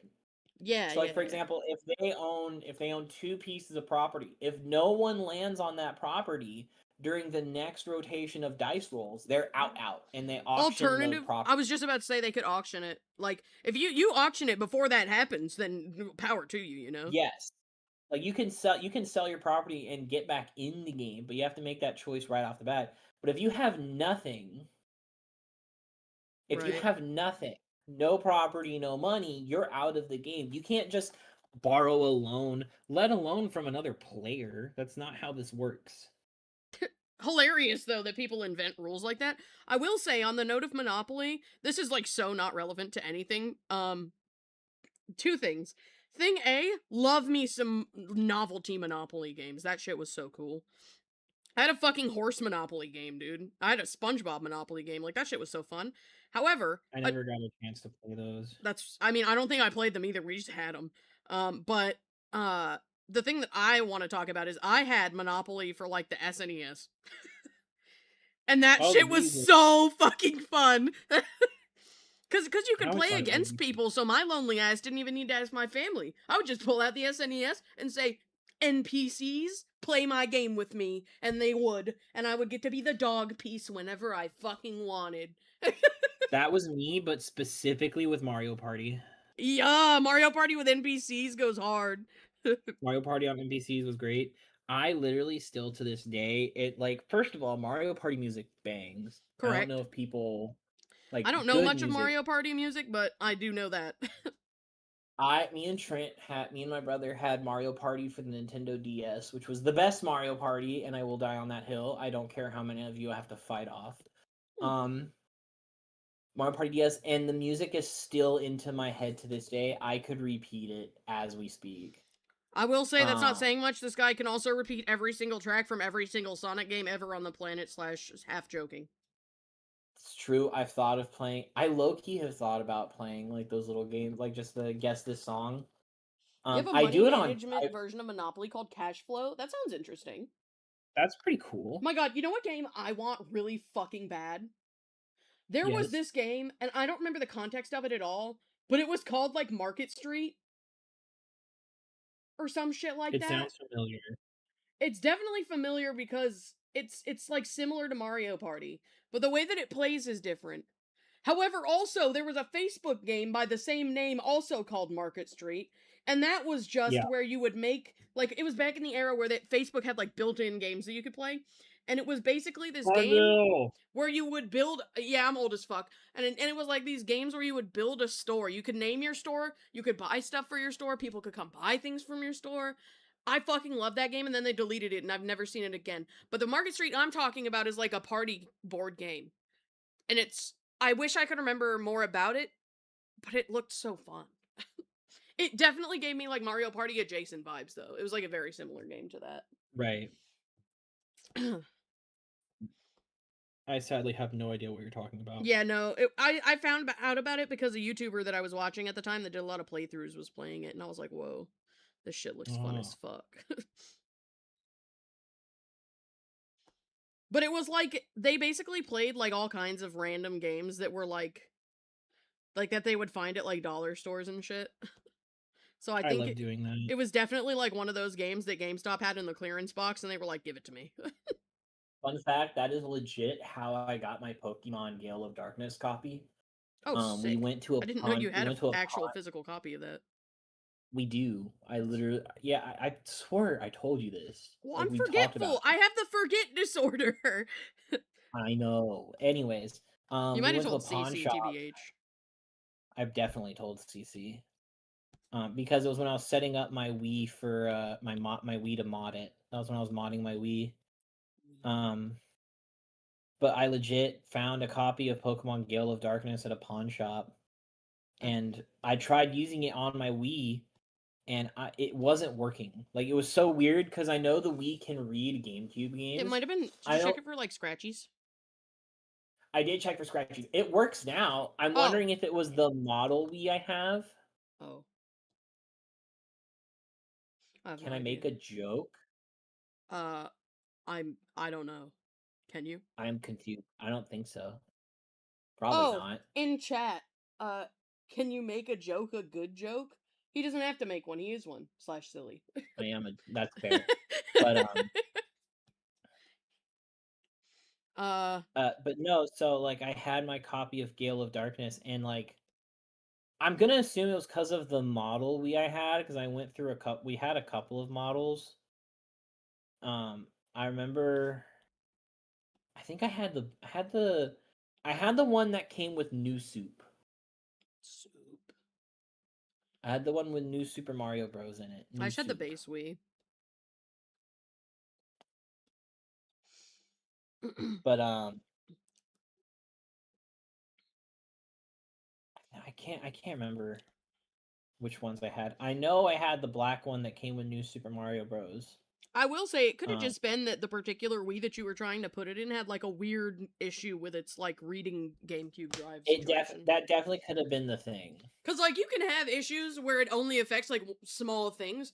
So if you put in that copy in any like that copy or in any GameCube game in that Wii and it didn't work, I would bet you and almost anything that it was just a reading error for GameCube games because Well, they I are knew a pain. I knew some games were like GameCube only. I don't think Like Gale of I don't. Darkness was one of them because I definitely played that shit on my Wii. Yeah, because I'm pretty sure my Bro, that didn't count. My Sega Mega Collection was not Wii compatible. But I don't know. Oh, interesting. I didn't know that. I wonder what made it not Wii compatible. I don't know. It had to have been something internal. I don't know. I Fair. never understood that kind of stuff. I was a dumb child. And you're a dumb adult, Heart. All right, fuck you too. Nah, heart emoji. Shit, I had something I wanted to say and then it left my brain for all of eternity ever. Bye bye. No, actually, I hate having the forget disorder. Having the forget disorder is such a bitch, bro. Hello, little stylist. Hello, Mario. What? He just does this. What does that mean? I love that meme. Just here is where the Nintendo DS hides the stylus. Oh, there's Hello, no music in the background? What the fuck? There What? is no music in the background. Oh, you know what? Discord did that dumb bitch thing it does where it pauses my music when people are talking sometimes. Let me play it again. I'm so sorry. If that happens again, just let me know. And I'll fix it. Dumb bitch behavior. Hello, little stylus. Hello, little stylus. Hello, Mario. Hello, Mario.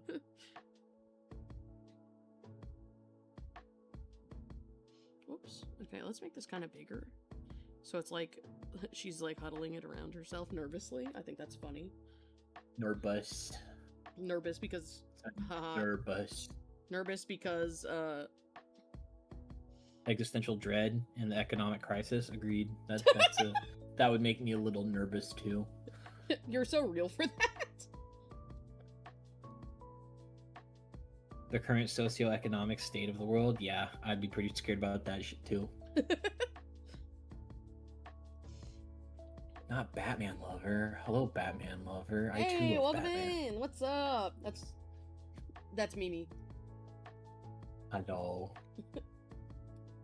Sent the death pose to ArtFight. Awesome, thank you. You're How'd you send attacking a me death very pose? much. What did ArtFight do? No. Like they drew Via Pig in the Family Guy death pose. Oh, I like that. That shit's hang on, I'll DM it to you in our call chat. It's funny as shit. It's really good. Oh my god, there's a dinosaur named Bacon and Eggs! Oh my fucking god. I'm sorry? Prince got an attack from somebody on ArtFight. It was like a character design, and it's 2 dinosaurs named Bacon and Eggs. That's so cute, where's dude. Toast? Oh shit, you're right. Maybe we should design Where Toast. the fuck is Toast and orange juice? I'm actually... You can't have bacon, eggs, you need Toast, you need orange juice. Thank you, Wick, for telling me that people have passed verification. That is exactly what I needed to know. Genuinely. What? Oh, Wickbot tells me whenever somebody passes our CAPTCHA correctly, so that I know that they're in. Oh. And so it gave me a couple Salt notifications. and pepper needs to be like the tiniest dinos, by the way. That'd be cute. Also, I sent it so you can see. the dead Via Pig Family Guy pose in her banana suit. Yeah, your dinos, I just saw them. You're gonna make waffles and pancakes? That's incredible. Where is black coffee / tea? You know what? You know what? You gave me my pig? Okay, I'll make sure I look. You know what? I think, Prince, I think you need to make, like, a whole breakfast crew of dinos now. I think that's called for.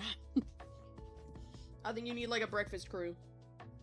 And milk. Chocolate milk, too. Reminds me of a dinosaur target you have that was designed to be a jelly sandwich. Huh. Interesting. You need a jumbo dino that, like, protects all Use of these me little him guys. if anybody remembers this in the future. I will do my best. I am notoriously bad at this, though. I'm usually good at it on Discord because I can check people's bio, but on YouTube I can't do that. But I will do my best. Yeah. A lot of food dinos. Speaking of food characters, I'm making you a food character. Maybe I'll do that today. You're gonna make you're gonna make an OC thing later today. Oh, so you get a meme OC too. Good. Good. Okay, now let me do the eyeballs. Finally. Not me learning the intricacies of a freeway for my landscape. Wait, what do you... Oh, because you're doing that cool... Can you share your screen? They can't see it, but I can. Sure. I will say I could probably pull it up at some point, like if they wanted to see what you're working on. But I can't keep it up because I learned with Forgana that if you have a Discord stream up but tabbed out, it will pause it, and then they won't be able to actually see what's going on. Oh, is this the lake song? That's pretty.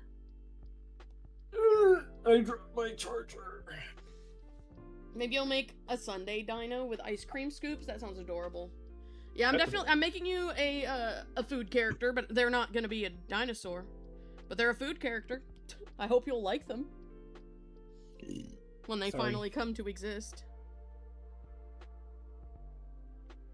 I'm still in the very rough sketches. I'm literally blocking out the landscape. I will say, though, I might do that today, because today is one of those days where I did not prepare my hit list. So I actually don't have shit planned. So I could possibly work on them today. You know I'll love it. I hope you do. You need an ice cream OC? Ice cream dino? Hell yeah.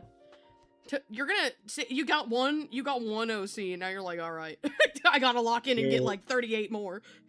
Where is Thrice Cream Man? Oh my god, speaking of, guys, I have a drawer I really want to do, but I feel like I can't do it until ArtFight is over and I'm pissed. Any of y'all be watching Chowder? Letters. Please say yes. Chowder's peak, and any person who does not watch Chowder is probably not suffering from ADHD. Yes? Okay, so my favorite ever line in Chowder is from Gazpacho when he goes, "You're banned! Get away from my fruit!" That's my fucking favorite, and I've gotta draw Via over that. I've got to. Oh my god, I've got to. I feel like that needs to be a ban emoji. Oh, for sure. It is in my Twitch server. See, y'all are missing out on the best Chowder character, which was Chestnut. Dinkaloo, dinkalee. Dinkaloo, dinkalee. Chestnut is what I be. And he is. You can't take Chestnut's dining room table. Bro's gonna turn Tomato Via into Gazpacho? Oh no. But panini. See, okay, I know you would like panini. Like, that's just... Damn, okay. Respectfully. But I do like panini. Panini's great. There's not a bad character in Chowder. I can't think of a bad I really like Chowder pretty character. much I can't think of a Chowder character that I don't like. Even the ones that are supposed to be unlikable, you like don't like them because they're supposed to be that way. Your antagonistic character. Yeah, like Endive. That lady's a bitch, but she's funny. I love Endive. I've always loved her energy. She's funny as shit. Also, fun fact about me, the pig Via, I'm really good at the "Do I smell gum" truffles impression, and I really don't know why. We discovered this years ago when when we were doing like Twitch streaming and YouTube streaming. I found out that I could do it, and that's like a fact that I have in my brain now. I haven't done it in a while, really, so I don't know if I like still can, but I definitely could at a while, like for a while. The I don't like that bunny, pink the bunny pink that's obsessed with chowder. That's Damn, Panini. that's rough. That's Panini. And Why I'm is very Jay always sorry for your attacking me? loss. I'm just a baby. Just a little That's bunny. That's more Panini for us. True. I liked all of Chowder them. was such a nonsensical ass show, dude. It came. Look, okay. Chowder literally came out of nowhere. That show just appeared, and then it disappeared, and we all miss him very much. Yeah, I miss that little dude. Where'd he go? I miss when Cartoon Network was cool. True. I'm not even joking you. I have a really, Oh, I your have phone's really at 3%. bad. Charge that. Charge it. I have really unfortunate news for everyone in this stream, but Paramount is planning on selling Cartoon Network and Nickelodeon Studios. They owned them both? I didn't know that. That's crazy. Yes, Paramount is the parent company for both, but they are merging. I forgot who they're merging with. They're merging with another promotion company, kind of like how Disney now has ESPN and National Geographic. Paramount is the Paramount Corporation is trying to merge with another, but they're worth too. Oh, they're trying to sell Paramount, but Paramount's like worth too much. Something involving with the fact that Paramount needs to ditch some assets. God. Oh, I know why. It's because if the merger went through with Paramount as it is currently, it would be legally classified as a what's it called, as a monopoly, which is wrong. So they're trying to sell assets to lower their net worth, and the two assets they've decided to sell is Cartoon Network and Nickelodeon, because those have been dead in the water for who knows how long. May they sell them to somebody way funnier. What's really funny, fun fact, Alex Hirsch commented on the post and said, "I'll do it." Oh my god, please. Actually, please. That would be so based. Everyone is wanting Alex to do it, but the problem is Alex's net worth, I think, currently resides at $2 million. Oh, that's rough. And the net worth, and usually when people need to make those kind of acquisitions, have to have an equal or higher valued net worth. And the net worth of Cartoon Network and Nickelodeon is not $2 million. Nope. That is the billions, my friend. Yeah, that's rough. Would be so cool if he did, though. Nah, somebody should buy it for him and then give it to him. Because that's definitely how that works. It's all going to the mouse. At the end of the day, everything No! is all going to end up going to the mouse. No. Listen, I love Disney, but they censor things way too much for my liking. I want to have fun in life. They censored Owl House so bad, they just remade the Owl House. Yeah, no, I saw that shit. I was like, bro, what? Yeah. Haven't seen the movie, because I don't think it's out yet, but I'm not watching it. I think Glitch needs to slow down. Hot take, Glitch needs to slow down. I don't think they do. I think they're doing fine. Although I will say, I think that maybe it would be good if they... Like, okay, let me put it this way. I really like that they're doing this. I like how they're doing it. However, I think that they should have more than just a pilot out per show before they pick up or release the next one. Like, at least have, like, a few episodes out before you be like, alright, we're making a new one. That's kind of what I mean by slowing down. Because, like, we haven't even gotten a new episode of Knights of Guinevere, and they've announced, what, like, 2 other shows since then? Well, okay, they haven't so much announced as they've partnered. Lackadaisy's been a thing for ages. Well, okay, that's true. I forgot about Lackadaisy. They funded Lackadaisy. Which is fine. Like, they basically, acquired, which is fine. My thing with Glitch, and this is what I think, they need to slow down before they get too big. And by that, I mean is not because I don't want them to be big, but because they need to stay self-sustaining. And they need to grow organically in a way that they can keep sustaining themselves. Exactly. Like Knights of Guinevere, that's big. Mm-hmm. I can't wait. That's to see a more big of that. thing going on. Sorry, Chad. I'm really currently eating Lifesavers gummies. I am one of the niche people here that's excited for Gaslight District. Like, Knights of Guinevere is cool. Super happy for that. I'm here for Gaslight District. I should watch the trailer for that. I haven't. Oh, dude, the pilot is so good. I do agree that The they pilot, need to yeah. like the pilot's really good. It's another 3D animated film. My problem is there's two things that's gonna kill Glitch, and I'm really scared if one of them is the outcome. One is just being too eager, because I know like has a very interesting development story. It was a YouTube channel that turned into a big thing and then became basically a production studio. Um Which, like, and based. which is super based and really cool because, you know, the internet is a really good source of entertainment. Like, it is, and that's kind of the best place for indie animation to go. My problem is it's literally going the way of Rooster Teeth, because that's what Rooster Teeth did for a while. Loosely, it's not one-to-one. But if they like try to grow too fast without a sustained income, then like there's a problem, because most of their income comes from channel monetization and merchandise, which is why you see like all of the like at the end of Digital Circus episodes, aside from one because it literally would have ruined the tone,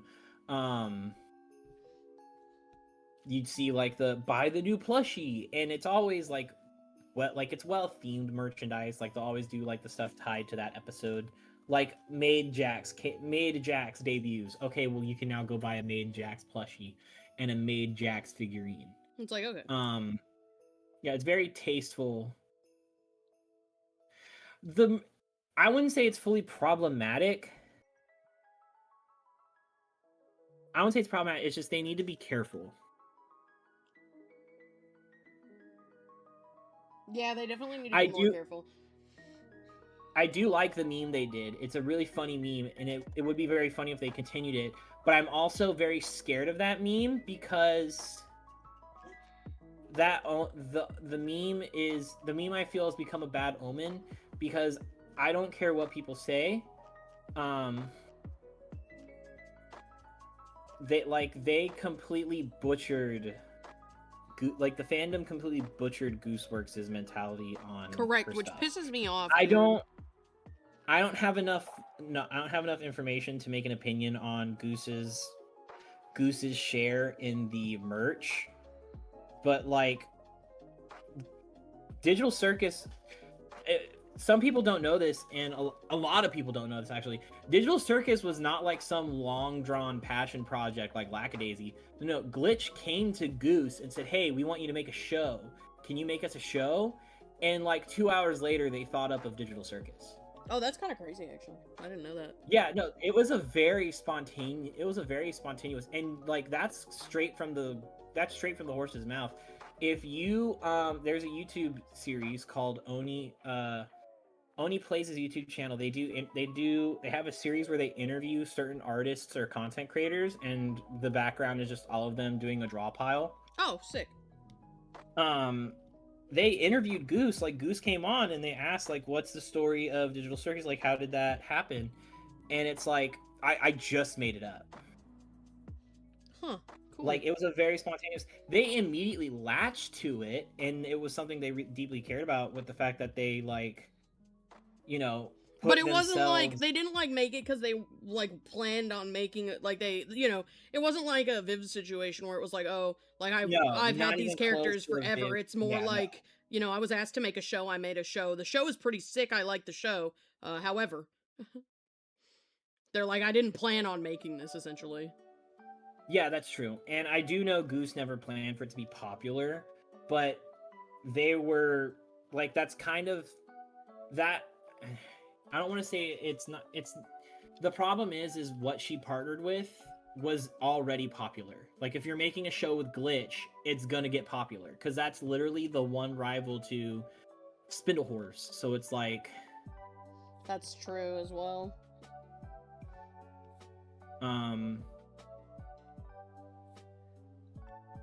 No, Digital Circus got big, and it's more, and I'm happy it got as big as it did, because again, it was just a show Glitch wanted, and it's a good show, so it like deserves. It's a good show. It's a really good show. I think it deserves the like, credit it's received by. It absolutely deserves the credit. I don't like all the hate that it gets is very much unwarranted in my opinion. I just feel it's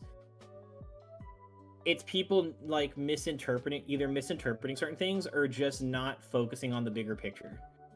Also, someone said there's a question that wanted to be answered. Oh, okay, sorry. Sometimes I can't have both chat and questions up at the same time. Oh, there's a bunch in here. Okay. Since we're on the topic of Rooster Teeth, what do you think of Genlock? I don't know what that is, so you'll have to answer it. Genlock. Genlock is the Genlock. I haven't seen it, but I know of it, and I did plan on giving it a watch. So I might circle back to that question when I watch it. Because Jaye will be back. I plan to have Jaye on Saturdays, typically. Yes.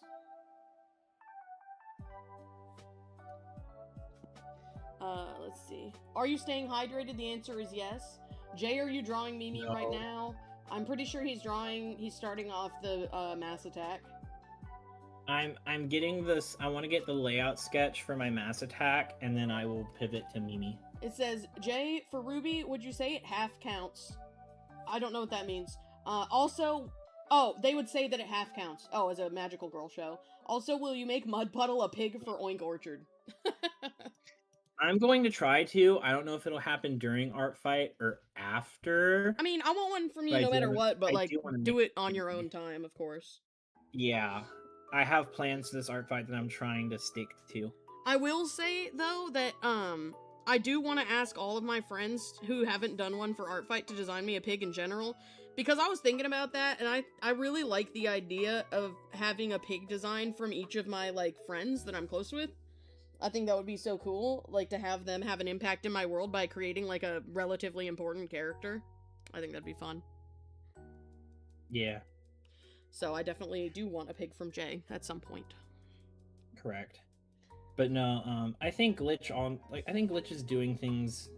They're doing it the best it should be, and I don't think any of the big problems that a lot of people are making out to be big problems. Like, I'm sorry, I don't care if this upsets people in chat. Jax was a really well-written character. Correct. We'll say we're probably not going to get into that controversy if anybody doesn't agree, but I agree with that. Yeah, no, I'm not going to dwell on it. I'm just if you're mad at Jax good, you're supposed to be. Like, that's all it amounts to. Pretty much, yeah. Okay, there we go. But like the merchandise thing, how else are they supposed to get money? Like, aside from channel monetization? Yeah, so I agree. I really like what Glitch is doing. I'm excited about what they're doing. I want them to do it carefully so that they don't lose their ability to keep doing this. I don't want them to have to, like, sell to somebody, because what they're doing is, like, really important for the indie animation industry, TBH. Correct. Again, it's someone was bound to do it, and I'm glad Glitch is the one to do it, because the indie animation scene needed headway. And while Vivzy Pop was great for breaking she broke the glass, someone else had to come around and like follow through. Like, she broke the window, someone had to jump through with her, and I think all in all, Glitch is doing a really good job with that.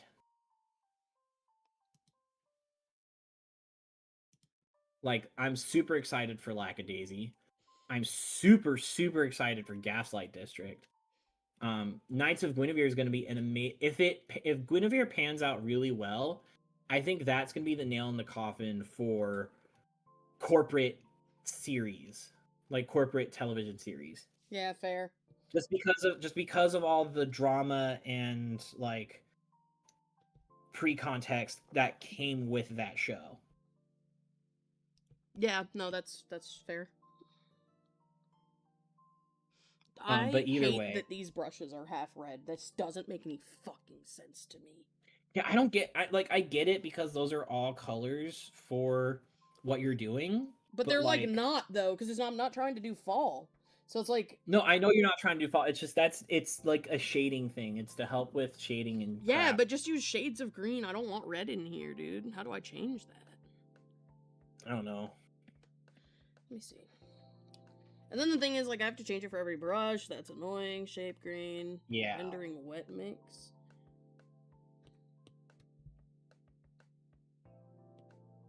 Color dynamics. Secondary color. But how do you change what the secondary color is? I have no idea. Stamp color jitter. Hue. I've never, like, actually messed with making brushes. I haven't either. I'm just fucking with it. Secondary color, stroke jitter. I wish I knew color barrel roll. I wish I knew how to change specifically the color. Right. Let's see. Try and make the posts for the freeway. Close question. There we go. Okay. If anybody else pops in the question chat, just let me know. Correct. Because I can't see. I can see chat, but I can't see. Yeah, only I have access to the question chat. I'm pretty sure. Jitter size. Yum. Smudge pull. This is pissing me off. How do I fix this shit?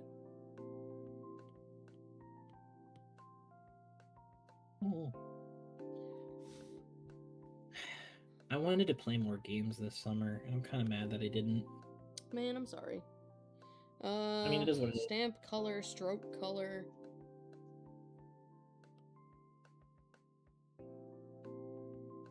Thankfully, I've been playing some on the side. I picked up Cyberpunk again because I bought Phantom Liberty during the Steam sale. Sick. Which I'm really happy for because I've been meaning to play more Phantom Liberty. Very good. We love to hear it. Get Hello Kitty Island Adventure. I plan to at some point. I'll probably try and get it the next sale. There's a notification in my way and I can't read chat. Get wrecked. There we go. That works, I guess. Well, maybe let's do a darker green, though. That'll work. Okay. That is such a saturated green. What the... Yeah, I know. I'm trying to get a What better was one. that? Trying to get a better one. Calm your I would tits. slide down your saturation. Jay, I don't do that. I don't have, like, a bar like that. I just have to pick the color. Well, I do have a bar, but I don't use it. Why does it keep being that saturated? It's not, though. Like, this is borderline gray. Come on! Right. Okay. Bro! That's so weird. What if you just do straight gray? Like, what happens if you just do straight gray? I don't wanna. It'll be ugly. Well, maybe it'll be fine. Okay, straight gray. I'd go... There you go. It's about as good as... Well, hang on. I can desaturate it in the hue menu. Yeah, using the hue sliders. There we go. Cool. I'm not gonna... Again, I don't think either of us want to dwell too much on the whole Jax controversy with the episode. Yeah, we're like not doing that. Straight up. This is not a place for like drama and arguing about opinions about media. Yeah. So, you know, it's just like, we liked it. And if you didn't, that's valid. You don't have to. And but correct. You I know. will, like, I do get people's, like, frustration at him being, like, a majority of that last episode. But he had no focus for the whole series. You're literally not following the rule I just fucking said. Sorry. I'm stopping. I was just addressing that to, like, stop it. Like, we're done talking. I mean, I already did. TBH. Got it. You don't have to like how that was done, but this isn't the place to argue about it. Also, thank you, Mimi. I have to catch it on fire now. No worries. It must come on fire. I just don't. I don't know. I'm just here to draw ArtFight art. I don't need to talk about controversy in any like That's fair. controversial sense, I guess, is how I would say. That's valid. Okay. I apologize as well. I wasn't trying to like. No, it's on the fine. Like you said, you know, you said that you like it, and I said we're not gonna like get super into it, and then you know, but then people kept getting super into it, so I had to beat them up. Gotcha. Let's see. Whoops. There was thunder outside. Very loud. Very aggressive. I need a new office chair. I'm so sick of all this pleather peeling apart. That shit's annoying. How do I make this, like, do more? Distortion is high, momentum is high. So why isn't it... Does momentum need to be lower? What the hell?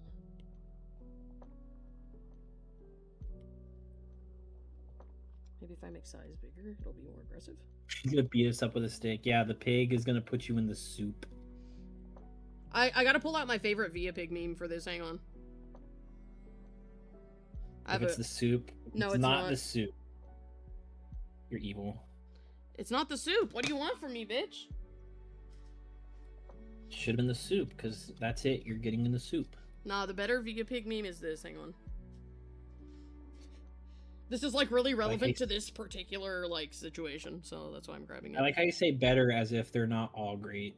Oh, all Via Pig memes are good, don't get me wrong. Hang on. It's gonna be like this.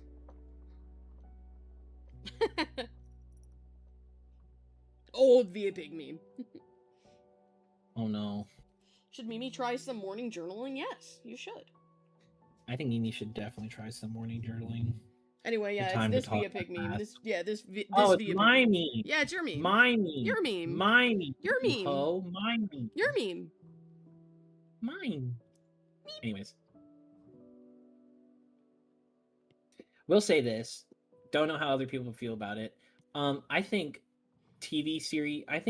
animated series not having proper theme songs is a genuine crime nowadays.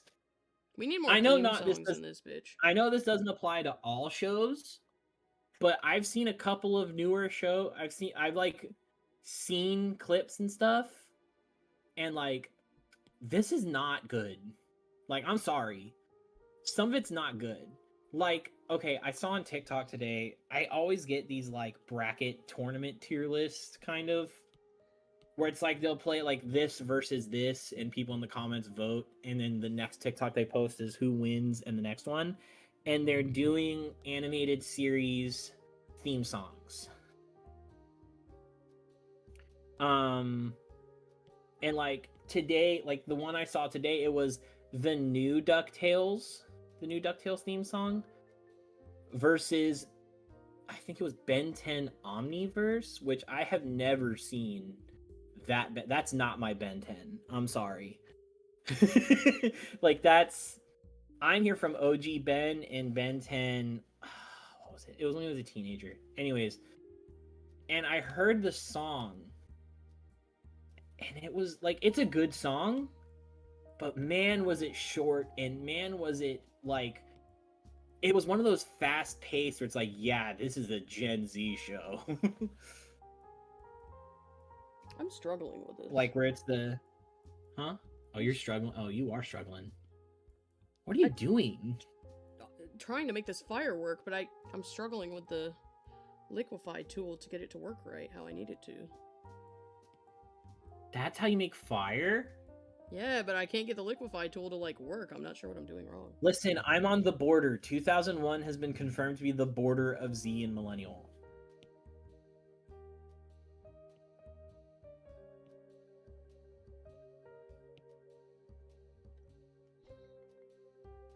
Gen? I don't know who Gen is. Oh, why are we talking about Gen Z? I don't know. Rise of the TMNT did have a good one, but also still falls under that weird, like, extremely fast-paced behavior. Let me try something else with this that might help it distort better.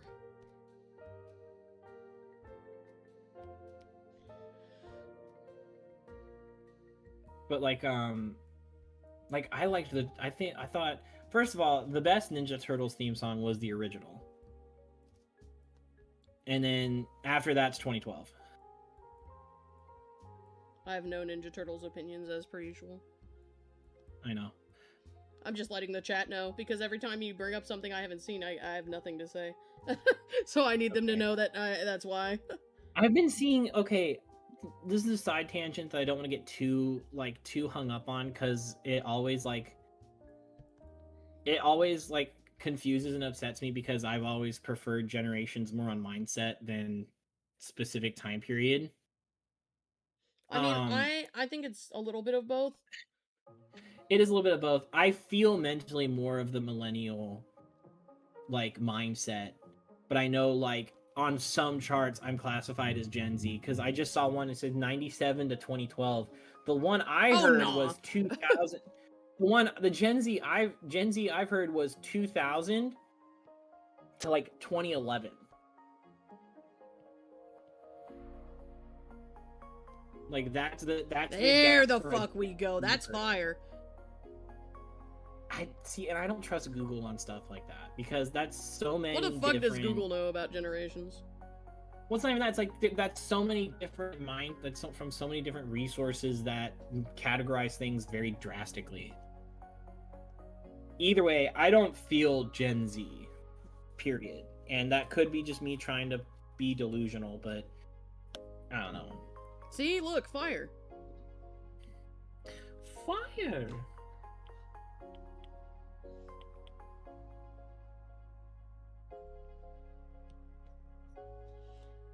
Gen Z, because you were born in 2010. Yeah, for sure. Like you're definitely like that. Definitely qualifies as Gen Z. I was born in like I'm a 2001 baby, so I'm like on some charts on some charts I'm barely, and I've seen like 2 charts where I'm not. Stares at everybody in 1997.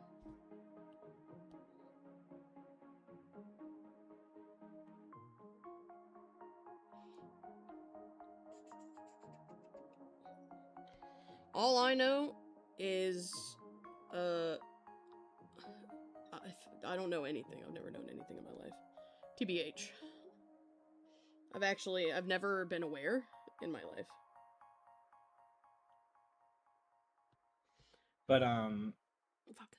No, I just felt like early 2000s cartoons had, or like like the 90s and early 2000s cartoons had like genuinely good theme songs because those felt more like they were written as actual music, because like all of them have proper extended versions where it's like a full song because they were written to be a full song. First of all, the Pokemon series, almost every theme song aside from recent ones I think were written as full songs because the full song. No, I'm pretty sure Horizons is also a full song. Either way, well, yeah, okay. I haven't seen the most recent Pokemon I've seen was Sun and Moon. That's fair. So, like, I've seen episodes of Horizons, have not paid attention to Horizons. Yeah, because I've streamed them while I watched them, but you weren't really watching them. Exactly. They were background noise. Correct. But like, there's a couple of these shows that I just listen to, and like, it's it sounds like a gargled mess. Like the Johnny Test theme song, that's the one that doesn't make a good comparison, because Johnny Test theme song, while a okay show, felt very attention seeking, I guess is a really good word for it. Like you are supposed, like when it comes on, you should know it's on. They really want you to be aware. They really do. Because, like, the reason why I say that is because I don't remember how, like, I know the lyrics to Johnny Test. I do not remember the music for Johnny Test. Like, I saw the meme that went out saying, oh, Johnny Test's lyrics work really well with Green Day. And they're right, they do. But ever since I saw that, like, 5 years ago, I cannot remember the instrumental track of Johnny Test. I will not tolerate Johnny Test slander. Correct. That's fine. I grew up on Johnny Test. I'm not saying Johnny Test is bad. I'm just saying the theme song could be better. The fact that I always hear the instrumental is Green Day's American Idiot and not the Johnny Test instrumental is... I think you just didn't like Johnny Test. I remember the theme just fine. I think Johnny Test was one of the first shows I watched, and I realized I don't think this is directed to me. I think that you just hate Johnny Test because one time you drew an OC and it looked like one of the sisters. That's true. Susan Test looking ass OC.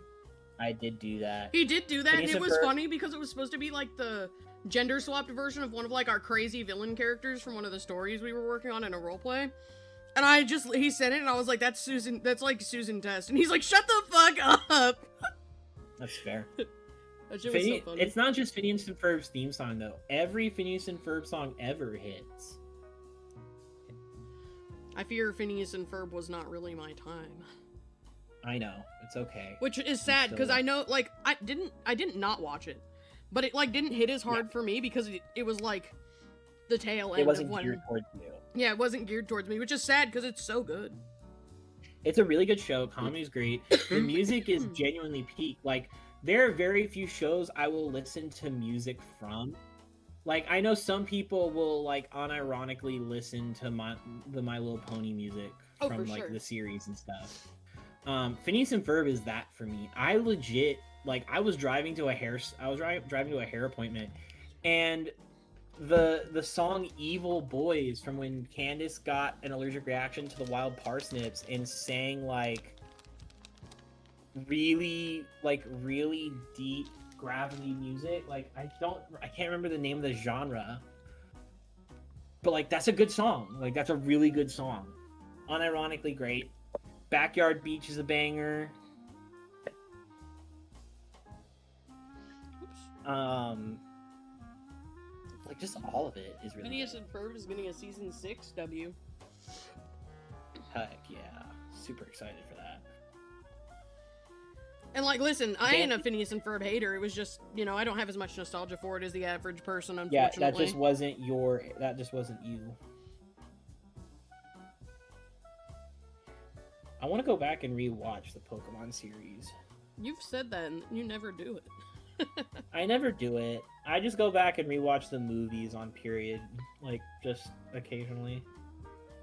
Which, like, tomorrow I'm definitely rewatching Pokemon or Manaphy and the Sea Crown, or whatever. Oh, good. Is that what it's called? What was it called? I don't. Treasure of the Sea? I don't remember. Because I always get I'll say a movie's title in confidence, and it's like, that's not it. Hang on. I'm googling it now. Don't worry. No, I'm googling it already. Pokemon. No, I already got it. Pokemon Ranger in the Temple. The moment I started talking about it, I googled it. So like, I was. Oh, it's the Temple of the Sea. Pokemon Ranger in the Temple of the Sea. Yeah, I forgot it was a Ranger movie, actually.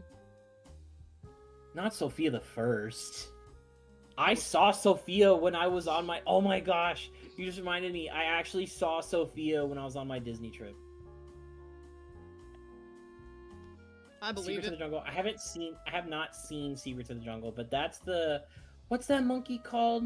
Zarude? The Zarude movie? Yeah. I think the last Pokemon movie I, like, actively, scheduled to watch, because it was going to be, like, a debut showing on Cartoon Network, was the Diancie one from X and Y. I think that for me, it was the black and white movies. I love those movies. I'm pretty sure that was the last time that I had cable, so... Fair. I love those movies, but not because I think they're particularly good movies. I like those movies because we've kept the joke of Pokemon Black and White up with that movie. Correct.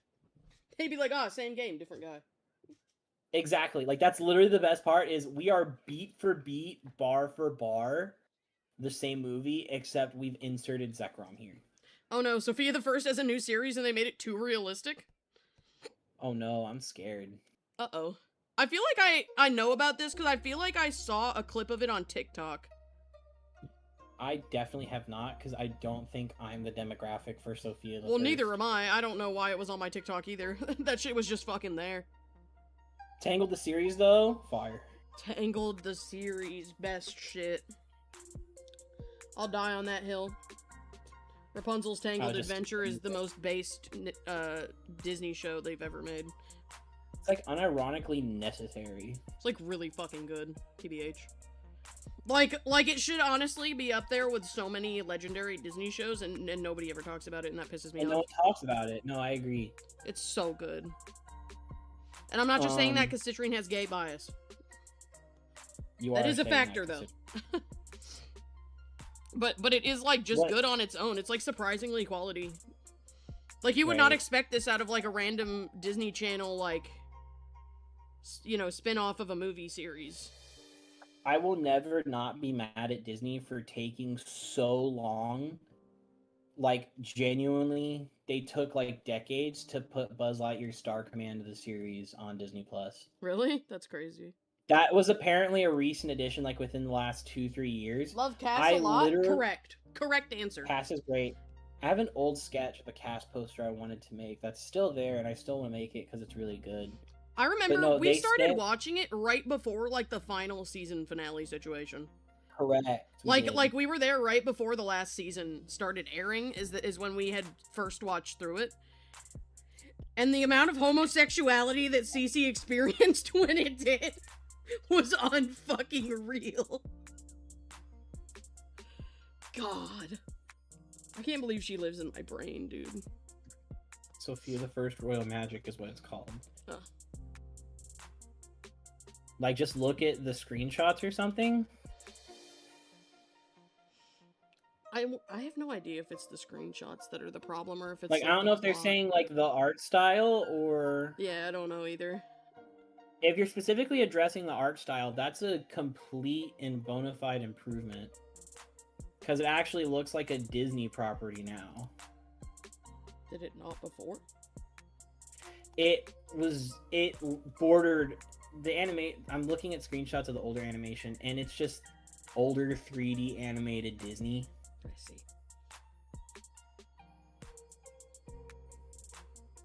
I mean, I see it as an improvement, but again, I was not a Sophia the First stan. I was not here for day one Sophia, so I will say this weird looking dog unicorn thing that's some Illumination level creature. That's an Illumination level creature. It is. God, Cass is so cool. Correct. They also made She the was new very Sophia cool. the I First like her theme outfit. hip hop. That's wild. Okay, then that I can understand being upset at. Yeah, because it's like, what the fuck?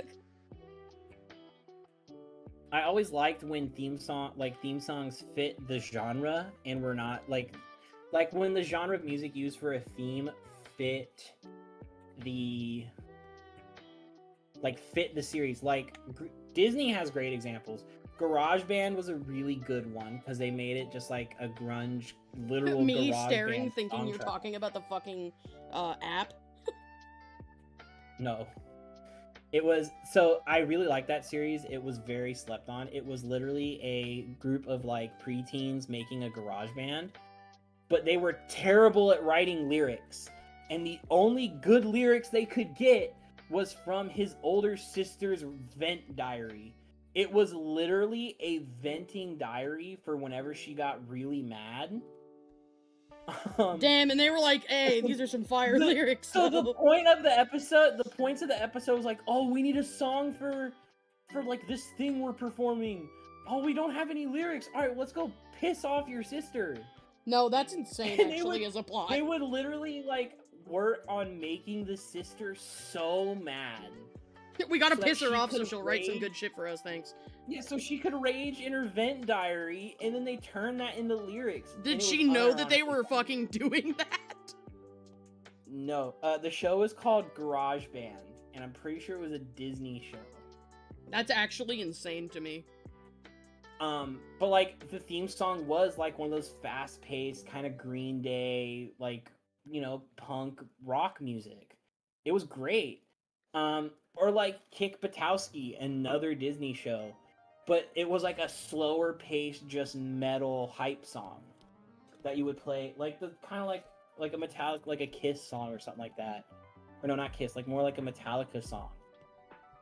Because he was a stunt man. Like the whole show's gimmick was he was a young kid wanting to be a stunt actor. So it was like, you know, okay, that works.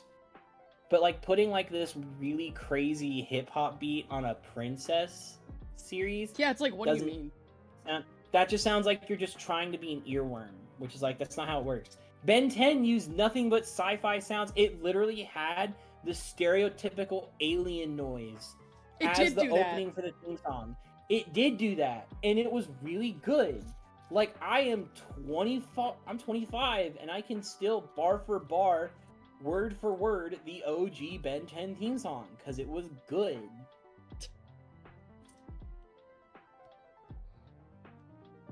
But like some TV series just seem like they just want to make an earworm annoying like top 50s chart song, and that feels very ingenuine to me.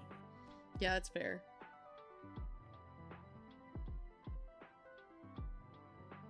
Which is like lame, but Lame. you know, I'm annoying. It's not going back to Johnny Test hate, because again, I will say this, Johnny Test's theme is a good theme. It fits the show of the theme. I think I'm just realizing I was not a big Johnny Test fan. Which is crazy, because you sure acted like one for a while. Because, like, it was fine when I was, like, I think now that I'm older, I look back and, like, question why I liked the show. Because I did like the show when I was little. I really did like the show when I was little. It was great. But I think that was just my attention span being satisfied because it would move 50 miles an hour.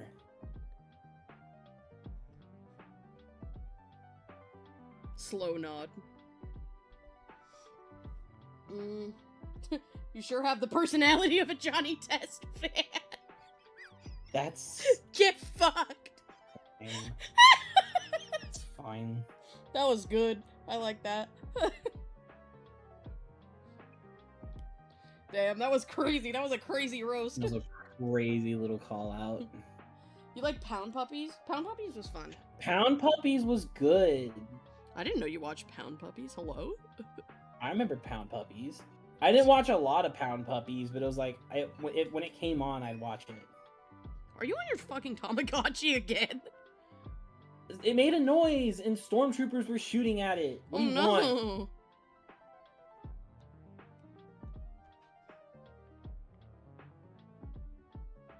Now, see, I had good taste as a child, and people can't say I didn't. Sonic the Hedgehog looking ass. Shut up. Sonic X was fire, and you know it. Sonic X was fire, but that was Sonic X. Sonic X was great. Sad AM was great. Adventures of Sonic the Hedgehog was great. See, it couldn't be me. You're just... Look, you don't... Listen, okay? You just don't. You wouldn't understand. Jay, did you watch the Sonic Christmas special? Because if not, you're a fake fan. I did watch the Sonic Christmas special. Oh my god, really? That's hilarious. That's fire. I saw it like once. Fire. I watched the OVA on repeat. I legit, ever since you're a Max and Ruby ever kid? since I got you would be. Max and Ruby is so good. I love Max and Ruby. Ruby kind of. That one had a really good theme song. Lovingly. No, hey, listen. Max was sometimes a bit of an ass. Oh no, because you know he's a boy. He's a little kid who was a boy. Which is that'd be happening. I know he's a little kid, and having worked with kids his age, they do be doing that. Like that's just stuff they do. There was sometimes Ruby had valid crash Moon outs. says, I don't want any of this might be slander. something you don't like, but I really liked Sonic Boom, and Styx is my favorite character. Sonic Boom is great. I never said I disliked Sonic Boom. I actually really enjoy Sonic Boom, but Sonic Boom can stay in his own bubble. You're like, please don't make Sonic Boom canon. I'm on team bring Styx back. Don't get me wrong. I am all for Styx coming back. I think if you were to salvage anything from that show, it's Robotnik's outfit. That was a fire outfit for Robotnik. And Styx the Badger. She needs to come back. My only big problem with that show was just Knuckles.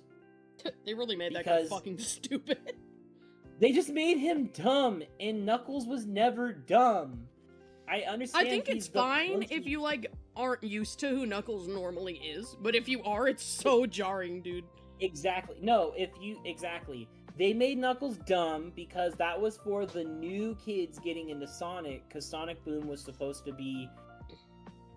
I'm pretty sure they tried using Sonic Boom to be the next generation of Sonic Adventure, where before Sonic Adventure we had pudgy, short, silent Sonic with black eyes. It was classic Sonic. Sonic Adventure comes out, we get the hip skater kid Sonic. And like you get Sonic Adventure, Adventure 2, and then we introduce Shadow, and everyone's cool. Like Tails is older and he's not fucking 2. So it's like, like it was a cool, and I think they tried to do that with Boom, but it didn't work because they made too much changes. And I genuinely think those too much changes were Knuckles. I will say, for what it is, which is like a comedy Sonic show, it's like, okay. It's a really good like comedy Sonic show. There were some people who were just questioning the art design, but then again, I'm sure people questioned why Sonic was longer and had green eyes back in Adventure. There's only one person that genuinely wanted to burn the world down because Sonic's arms were blue, and we don't talk about him. That guy was funny. Or we don't talk about them. I'm not going to be a monster. Oh, that person? I don't know. I don't know anything about them. No, you don't know anything about Christina Weston Chandler. Oh. Exactly. Okay. See, live-action Sonic is really good, and live-action Sonic is a great introduction for children. And live-action Sonic is a good example of how you make a video game movie. Correct, because guess what? They didn't make Knuckles stupid. They made him do stupid shit, but not in, like, a stupid way. It's not even stupid shit. That shit still worked, but it's like, he's not dumb, he's just... I wouldn't even say he's ignorant. Like, Knuckles has and always will be the fish out of water trope, where what's normal to him is not what's socially normal. Yeah, Knuckles which is like his thing. Exactly, that's his thing. He's a lone echidna. He's the last of his kind. Anywhere he goes, it's not gonna make sense. Man, we really fucked up letting Jay talk about Sonic / silly. Be nice. I'm joking. Keep going. For any Marvel's pert people, when I say this, it's gonna make all the sense. Knuckles is and always has been Drax the Destroyer from Guardians of the Galaxy. I'm nodding along slowly. When you step back and look at that, it makes sense. I don't know what you're talking about. / SRS. Ban that topic from chat, please. Ban Sonic from chat when Jay's here. You hate me? You hate me.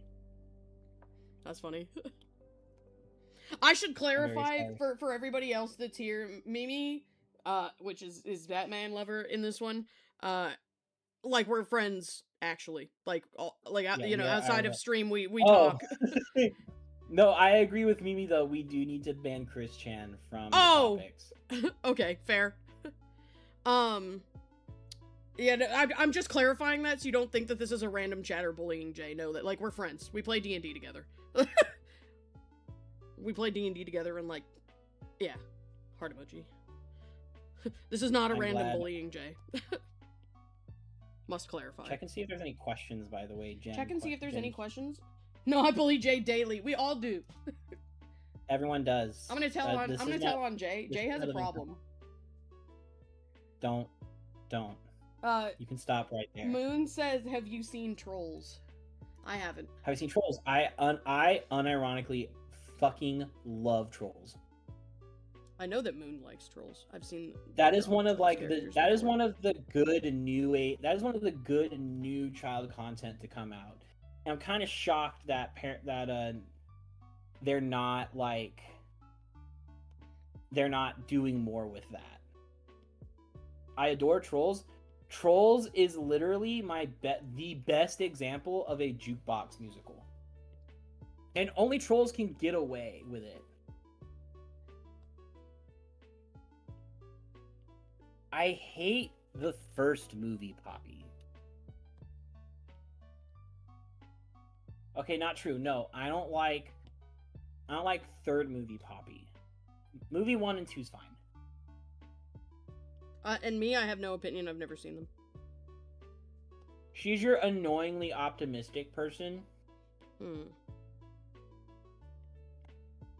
Like, that's kind of her character. She's super positive. Nothing can go wrong. we can fix it no matter what kind of mindset.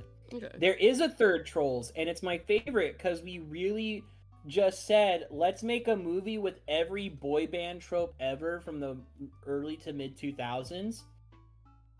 And if you grew up with that era, like, that's gonna hit you like a truck. Like, if anyone in chat right now was a NSYNC, New Kids on the Block, Backstreet Boys fan, go watch that movie. You're gonna be punched so hard in the face with nostalgia that it's gonna hurt. Damn, it's a bold claim. No, that was the third one. The second one was when we found out that there are other genres. Because the whole joke was, oh, they're trolls and they love pop music. And then the second movie came around and said, hey, guess what? There are trolls who like other genres of music. Whoa. What a plot. And the whole lesson of the movie is like, spoiler alert for people who did not watch this movie that's like 10 years old. Guys, I'm getting spoiled in chat live in concert right now. We should kill Jay. I'm not telling you the details. I'm telling you the moral of the story. Oh no, I know. I'm fucking with you. Keep going. Moral of the story is, hey, guess what? These people might like different things, but that's fine. Let's just stop being dicks to each other. What if we were kind to each other? What then? Because like one of them's like, oh, pop ruined everything. Which, by the way, Trolls 2 has my favorite adult theme in a child series. We talked about historical rewrites and how we block out like the whole drama of history books in schools and how, you know, you're only getting one side to a narrative. That was tackled in a child's movie. That's crazy. It has my favorite, like, it's my favorite quote, and I will quote it because I love it so much. The whole gimmick is like, that's not like, they're like, until Pop like stole the strings and did the big evil, and they're like, that's not what my scrapbook says. And like, that's coming from the queen of pop. She's like, that's not what it says in my scrapbook. And the other characters like, scrapbook, those are cut out and glued by the winners. And I'm like, I hate you so much. In the best way possible, because that's the funniest way to teach children, hey, don't trust everything you read from a book, especially if these people say that's the correct answer.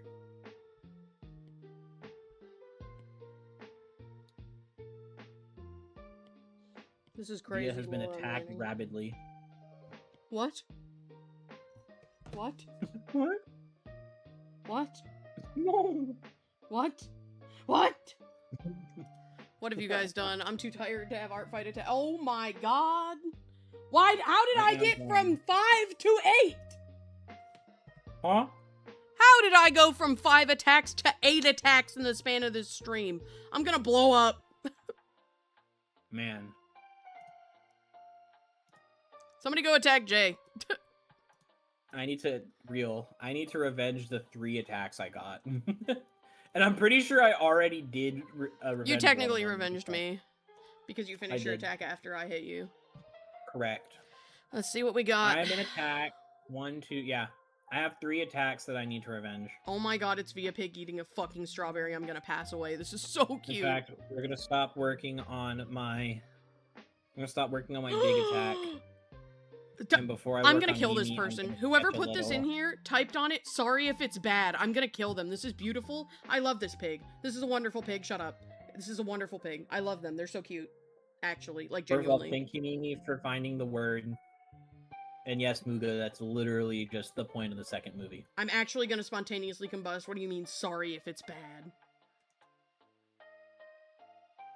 If you draw her pig, it's immediately good. Well, this is this is like a new pig. Oh, okay. New pig OC just dropped. But they, and I really like their expression that they have. That's fun. Okay, I'll show them later, don't worry. Your attack rendered faster than you thought it would? I'm gonna go to this person's characters and pick one to turn into a sonk. To a sonk. Because they dared attack me. Oh my god, they have 2 pages of characters. Help! Help! Oh, you think that's a lot? Have you seen... Are you on Moon's page? No. You should be. Oh, they have a Sonic character, but I'm gonna turn another one into a Sonic character. Cause... Well, that's good. At least you know that, like, they're chill Yeah. with it like that. How many pages does Moon have? Hang on. I gotta know. I gotta know. I'm checking. Moon has 4 pages. Moon, you're gonna die. You want a pig OC for Via? Have you seen Mel's page? Yeah, it's all gay / heart. Oh, because Jay was saying that somebody he was attacking had had 2 pages of characters, and I was like, oh, you clearly haven't clicked on Moon's page yet, where there's 4 pages. They will be your 40th attack. Sir Chaos. I think Sir Chaos is gonna get sonified. Oh, are you talking about the fucking duck? Or the goose thing? I've drawn him twice. I love that fucking guy. I'm gonna turn him into a Sonic character because in one of the recent comics gave us a lengthy bird character design. Sick. So I can use it. I can't wait, actually. Like, genuinely, I'm excited now. I'm gonna have to, like, put sky color behind here. Somehow. I have to figure out how to do that. Yippee. Moon, I'm the goal of my... What's my ArtFight? I can link it. I got it. You can't link it. Oh, okay. You will get banished. Because there's a rule against links in chat for multiple reasons, but I can get yours for you. Hang on. Okay. Yeah, that's my ArtFight. Here's Jay's. That's their ArtFight. Mine is not linked, but there's mine. Yeah, mine is the one that you pulled up with that. I'm going to give everyone a warning since it's not been warned in a hot minute. If you attack me due to my desire of practice for drawing Sonic characters, because that's kind of just become my niche. If you attack me, I'm going to turn one of your characters into a Sonic character. And that's what you're getting. You can't escape. I'm not holding back. That's what you're getting. You can't escape. And I won't hold back. I did it to the pig. You did do it to me. I was sonked. It was like one of the first attacks I got. Not the first. Moon, I know you drew. Also, Moon, I know you drew Moon as a Sonic character, but I'm gonna do someone else. I'm just gonna you're getting 2 now. The slime ball is catching your attention. Yeah, he's a little silly guy. Good. You should draw him. I'm a little goober. I'm a little goober who likes internet core, and I just blee. He just blee. I just blee.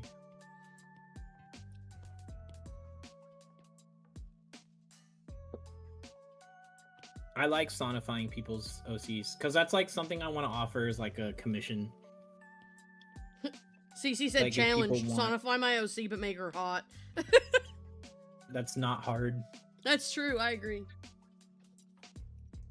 This is a beautiful excuse to make another Kitties versus Sonic versus Sonic version Kitties. Sounds fun. Hey, if you attack Jay, you'll get one, probably. I do be harassing Jay to revenge my friends. 4 of my characters. I think I know what 4 you're talking about. I don't, because theoretically it could be all the Wumps, but they did like the slime ball ferret guy.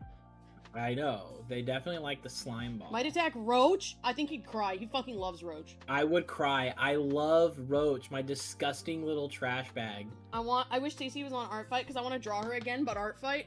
Here, draw her again and I'll make her a character just for that and then I'll archive it. The only reason I don't have Stacey up is because that bitch ain't me.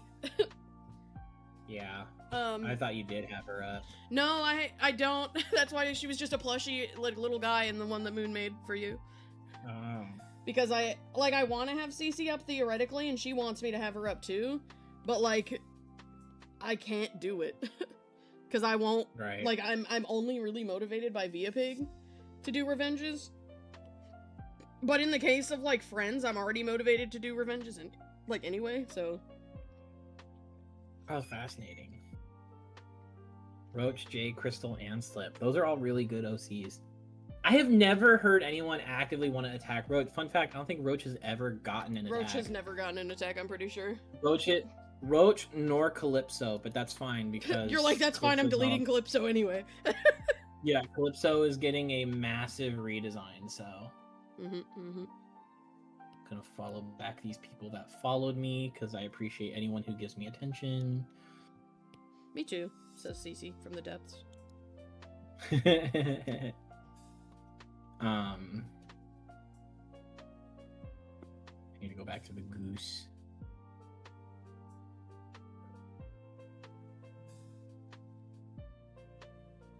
Roach getting 3D'd, I would cry. Wait, 3D? 3D? If you 3D Roach, I will actually cry. I believe this, he would. Wait, do you do 3D art? That's so cool if so. That's really cool if you do 3D art. I don't know anybody who really does 3D art, so that's so neat to me. That is actually really cool. I've always wanted to learn how to sculpt in 3D, but I just started using Nomad Sculpt, and that was to build a stinking lightsaber, like a Lego lightsaber piece for my Savi's Workshop lightsaber. What the fuck happened here? Oh.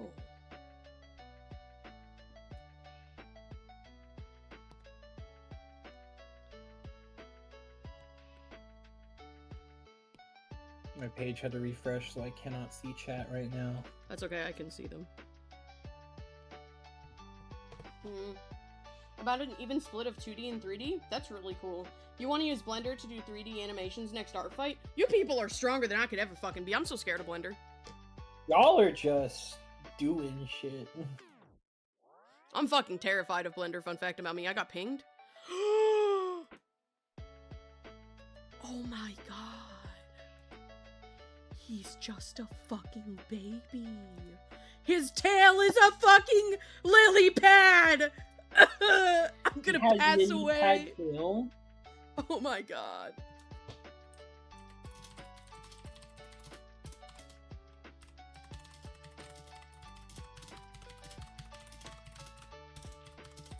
The trend of people drawing me tan pigs continues though, which I think is hilarious and like lovingly. I know Blender is like the best program to use. I just don't feel capable right now. That's why I use Nomad on my iPad.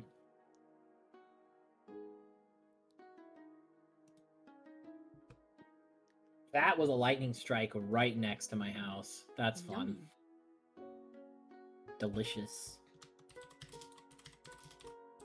But yeah, I've thought about learning Blender. I'm just a scared little I kind goober. of think you should, because that's like the standard one that everybody is supposed to, or like that everybody uses, I guess. I know. I just also really enjoy Nomad because it's right here. That's fair. Like it's literally on my iPad. That's fair.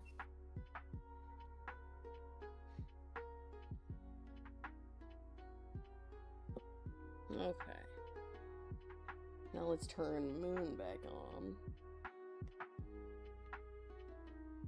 Oh my god, she's so fucking alarmed by what's happening in the background of this image. She's not happy.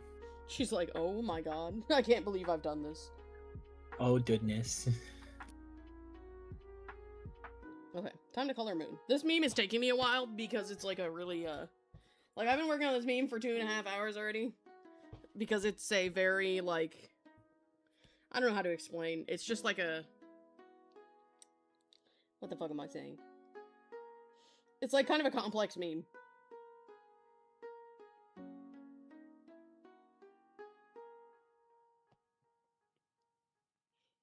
There's a lot that's going into it since it's got Yeah, like a background. I totally forgot the face you drew, like how you drew Moon.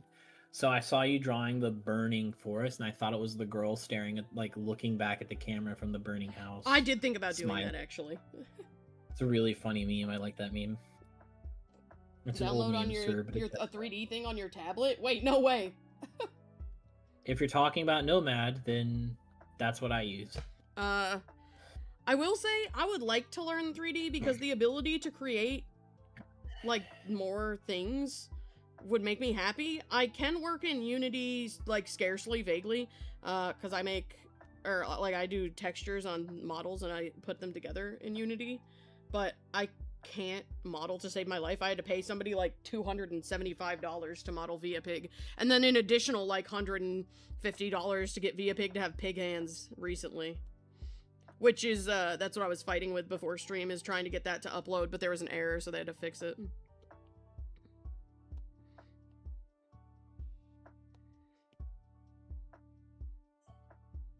Yeah, I saw Nomad Sculpt on a YouTube video.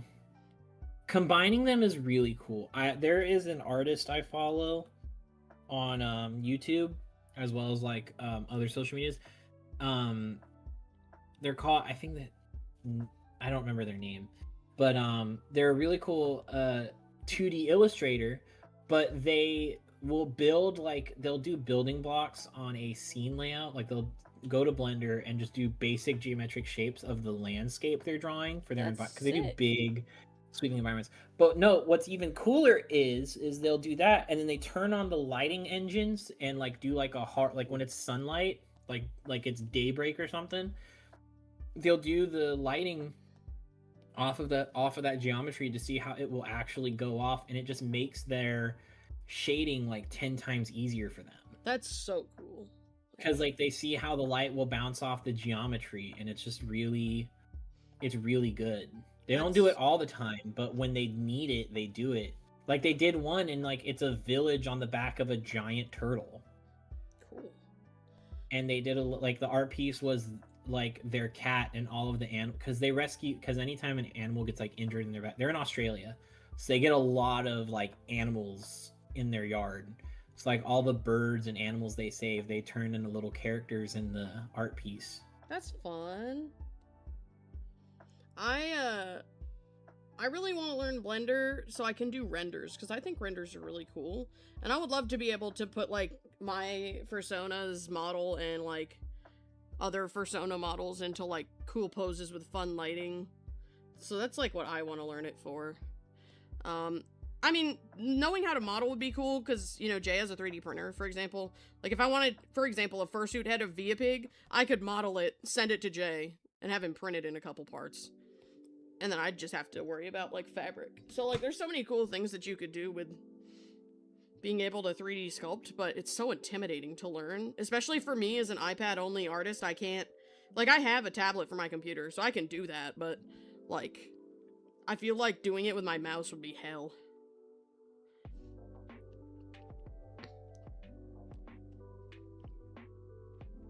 Whoops. Yes, that's the YouTuber I was talking about. Welcome back. You really like games with 2.5D art styles?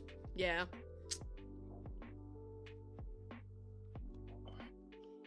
Okay. Man, I really want to try to upload Via Pig so bad. But alas, I can't. Unity, have you not done that yet? Well, no, I did, but there was some errors, so I wasn't able to download her. Or to get her to upload, rather. Oh, okay. Okay, let me download this new version, though. Let me look at the goose. Yes, download. Goose. They're one of your favorite artists? You've always They're been really mouse good art. only? That's extremely impressive. I feel like I can't be precise with a mouse since I'm so used to drawing with a pen. Agreed. I have always... Apparently there are tried people that use Blender to do 2D animation. That's also really impressive sounding. Yeah, I think I know I've seen one or two people do stuff like that, and it's really cool.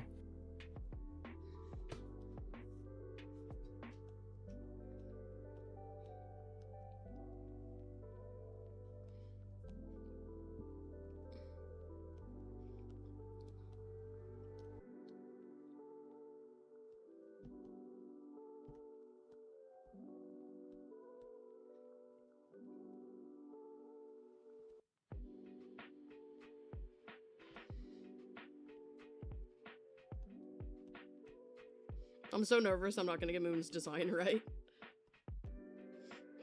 Okay. I'm sure they will appreciate it all the same. I know, but that doesn't mean I don't want to get it right.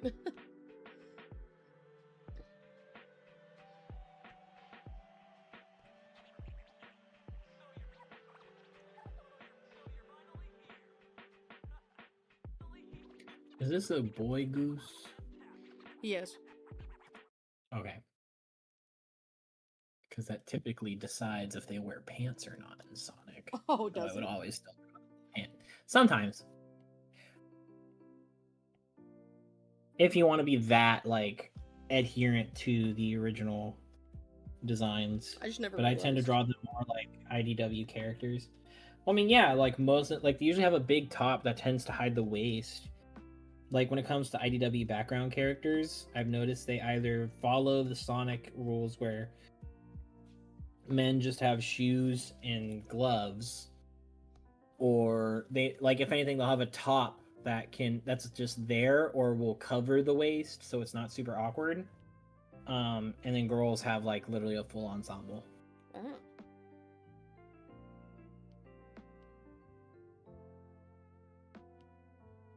Moon said they're sending you something that might help you. Thank you. I will look at it with my eyes.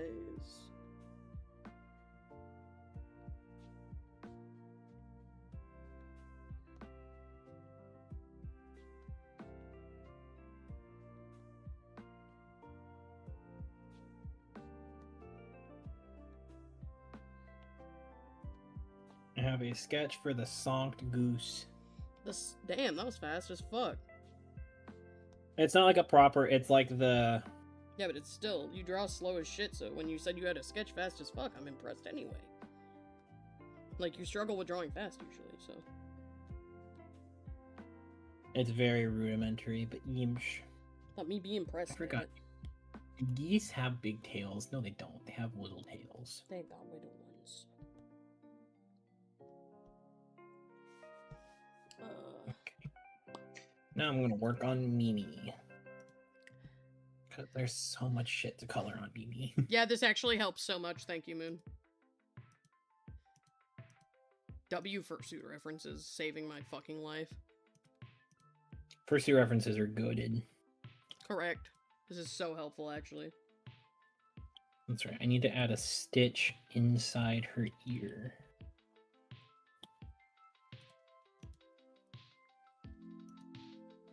God, this pig is so cute. I love them. Big, big, big, big, big, big, big, big, big. All the pigs I've received have been really cool and or cute. Okay, did I finish downloading that so I can at least put it in the correct folder? Yes. Okay, via pig update fixed, and let's put it in her 3D model folder. I really want to work on this right now, but I like can't.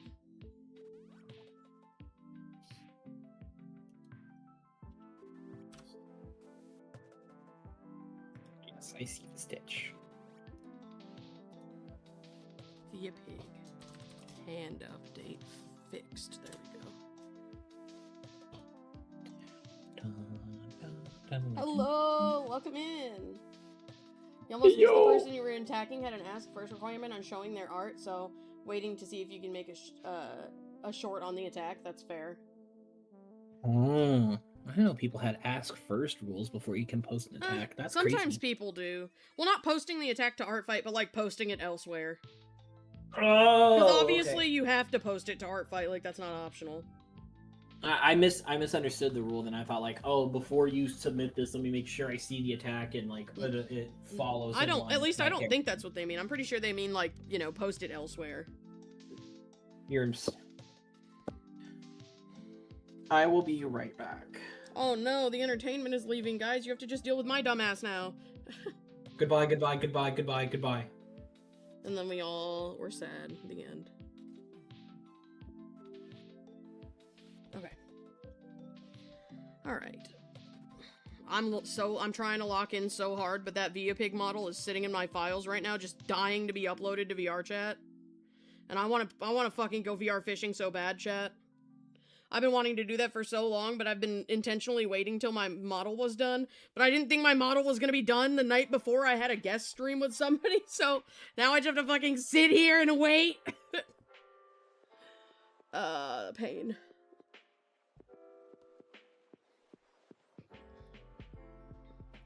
Am I stupid? No, okay, I'm not stupid. Well, depends on the day. But in this particular moment, I'm not stupid.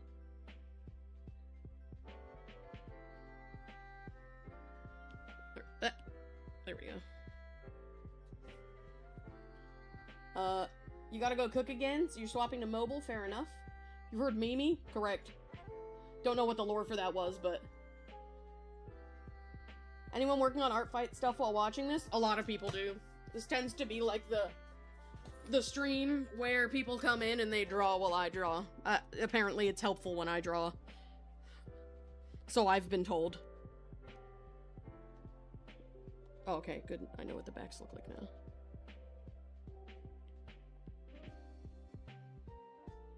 We just be coming and drawing ArtFight art together. And I love that. So beautiful. Although I wish I wasn't so distracted right now by the shiny, exciting thing in my folder. But it's alright. I'll be okay.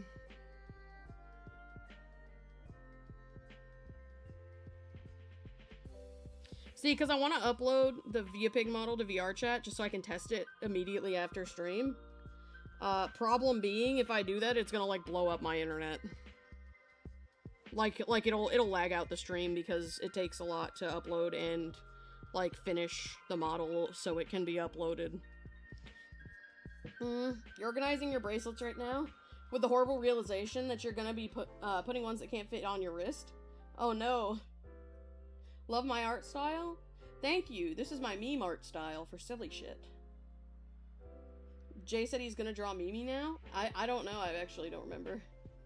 Not today. You're taking a break from ArtFight? That's totally fair.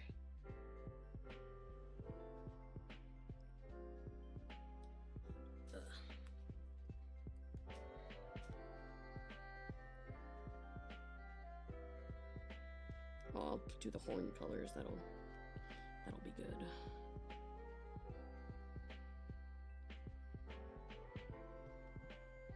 This is your first day? Art block? Oh no! Not day one art block! That sucks. I'm so sorry. I have returned. Hello. I'm like tweaking. Oh. Why? I want to upload ViaPig so bad. Oh. You don't get to upload. I just want to confirm that she, like, can upload since I was having that issue. Where she couldn't. I see.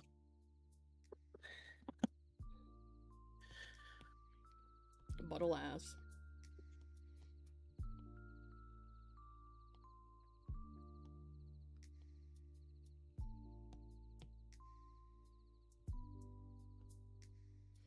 Okay. Now we need dark brown markings.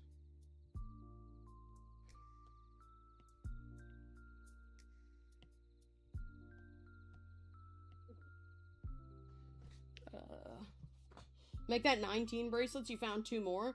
You want to play VR so badly? Totally understandable. A consensus has been reached. You're doing lemon chicken. Tasty. The first 11 days of July was not what you needed. That's fair. But Moon doesn't have a model and you don't have a VR. I mean, to be fair, like, theoretically, I could make a decent Moon model on the Nova Beast. It wouldn't be, like, perfect, obviously, but it would be a good start.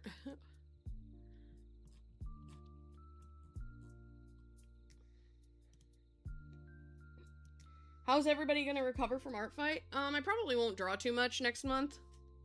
Honestly, would probably be the answer to that.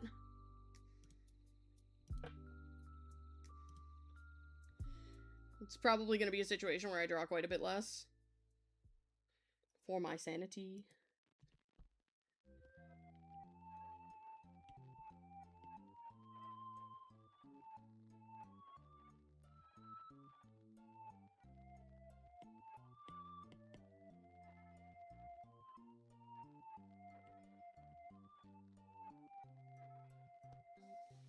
Okay, there we go.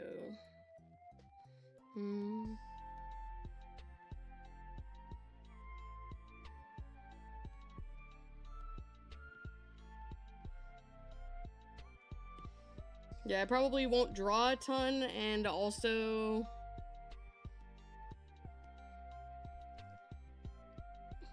Going back to work and school and doing art homework is how you'll honestly, air quote, recover.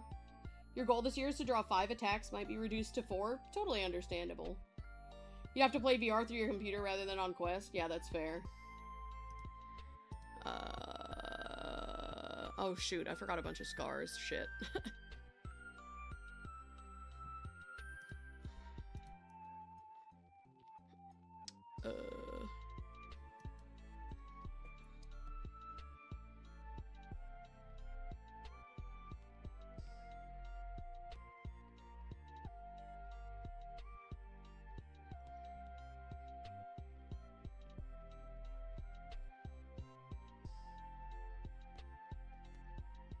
I'm gonna have to go add those scars.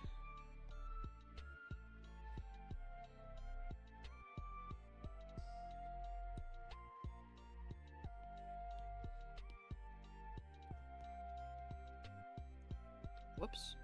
That's too big.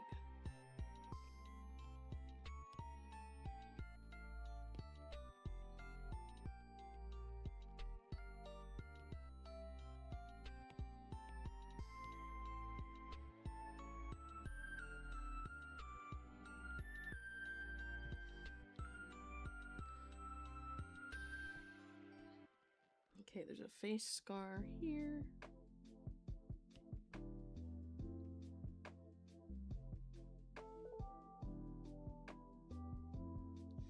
I totally forgot Moon has like a billion scars until I really locked in. And now I noticed, and now I have to draw them all. Scars. Many much scar. Left. The left wing is not scarred, the right wing is. Okay, good to know, good to know. I might need to go get more sandpaper. Okay. Because I'm gonna wet sand all these 3D printed pieces tomorrow. Oh. That's fair. Because I want to smooth out the Lego pieces so they are actually like smooth, so that when I chrome them, they look really good.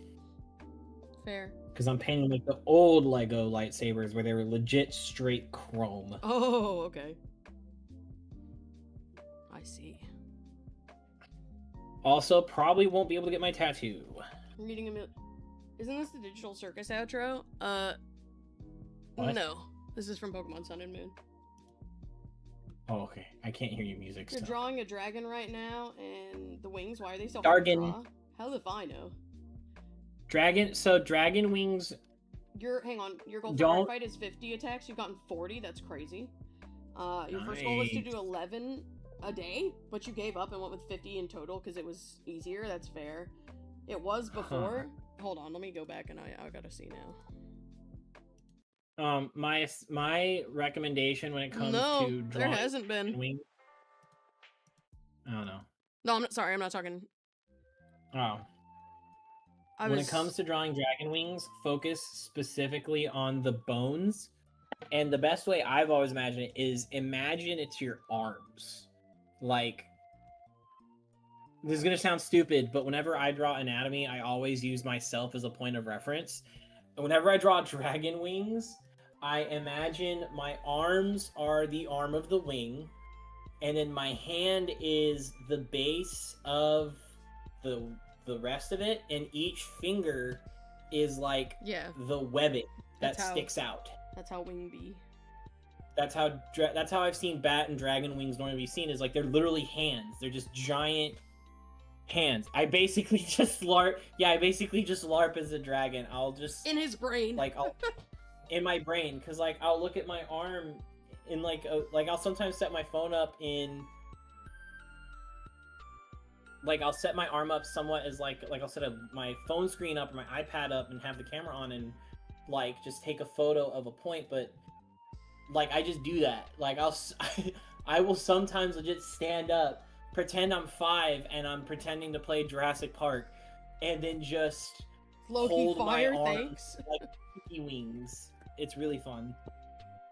They said that was fire and it helpful. I'm very glad it helps. I never understand. It's so weird. I never understood why people don't use themselves as a point of reference. To be fair, I think a lot of people don't actually realize that, like, the skeleton of a wing is actually just a big-ass hand. That's fair. Well, I'm not even talking about the hand in general. Like, some people, like, they're like, I struggle with hands. And I've told, like some of my students, like, I struggle with hands. How do I draw hands? I'm like, you have a hand right here. Have you considered looking at the one that is attached to your body? Yeah, have you considered looking at the one right there in your hand? They'd be like, holy shit, no way. And they legit look at me like I've just And it's like, awoken. you know, it's not that like looking at your own hand is going to make the art better, but it's sure gonna help. No, but it makes a great point of reference because some people are like, I can't find this one reference. Like, specifically when people are like, I can't find this one thing. I'm like, you can make it. You can make the reference. Yeah, if it's a human at least. I bought like one of those selfie sticks a long time ago for the Renfest.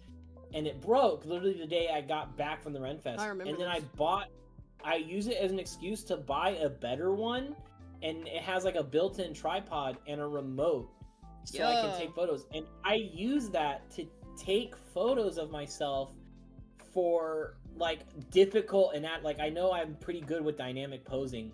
Like, if I'm doing one in particular, it's like I don't know how this leg interacts with the rest of the body. I'll take a photo. Like, I just take a photo of it. And then there you go. And if you know basic skeletal structure, you can, you know, circle where the joints are, stick between, and now you can do that for just about anyone. The only time I've struggled anatomically is for digitogrid legs, and I'm getting better now.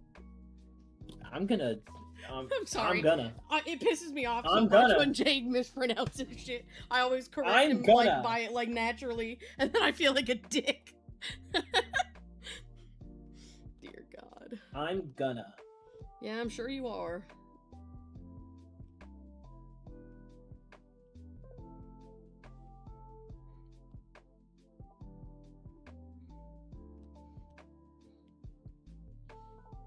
Oink.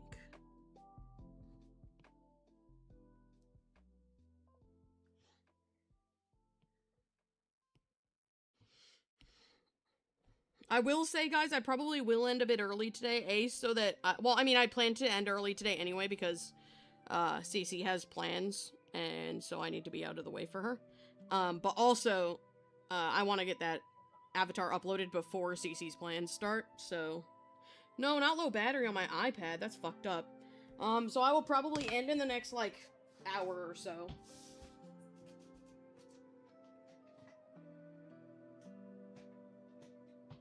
Which, yes, does mean I only finish one attack today. Probably. But, that's okay. It is what it is.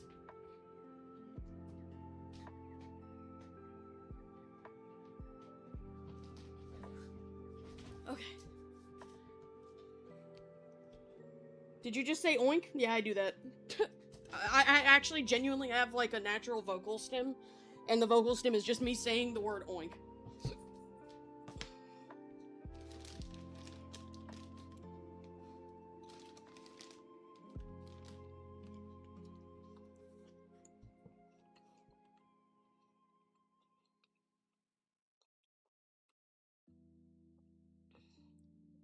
Alright, noted. I will probably have to make them a feral reference, though. Which is, like, fine. That's not a super huge deal for me. Have there been any new questions, Gen question? I don't think so, but I'll look. It's okay, you bark and meow randomly? Hell yeah. I just stim.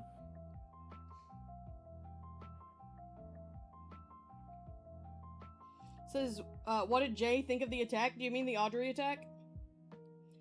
Also, really pancakes or waffles? I like them both. I prefer waffles. I've had so many bad experiences with pancakes when I get pancakes.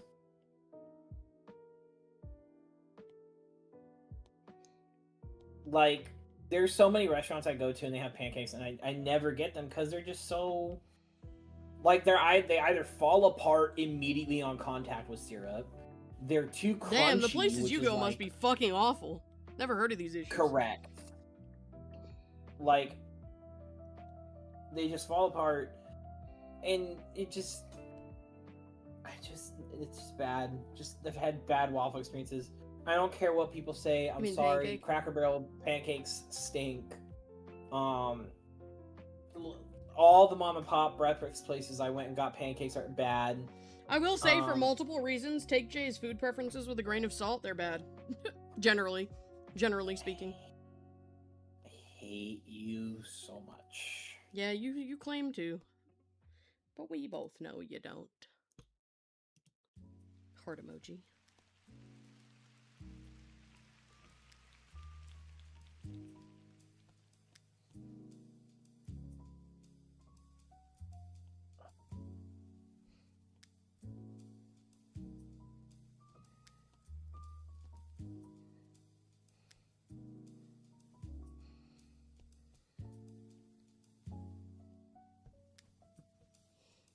For personal use, pancakes. For nostalgic purposes, waffles.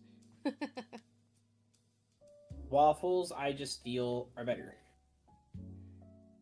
Because not only, first of all, do they come, you can use for waffles for more than just breakfast. You can have waffle desserts. Waffles are literally for ice cream. So, they be putting that shit as a cone. They be doing that shit as a cone. And, it tastes good that way, too. But, no one ever thinks of how useful waffles are. Not only are they just easier to make, Eggo my Lego, easy, but Alright, first of all, you said that wrong. Oh, it's Lego my Eggo, that's right. Correct. I always get it backwards. Anyways, yeah, chicken and waffles, very good, tasty, I enjoy those.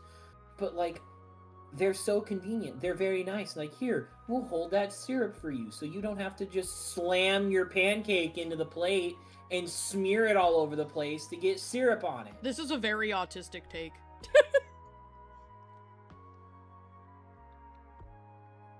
Love There's it. Hey, we will hold that syrup for you, buddy, and you can have. So it's a skill issue. With butter too. It sounds like you need to shut your little snout. That was funny. Also, I've never had a potato pancake, but that sounds wonderful. I think I've had them before. I don't remember how I feel about them, but I think I was neutral about them. We're not fucking listening to Lavender Town right now. Get out of here. Lavender Town. Lavender Town.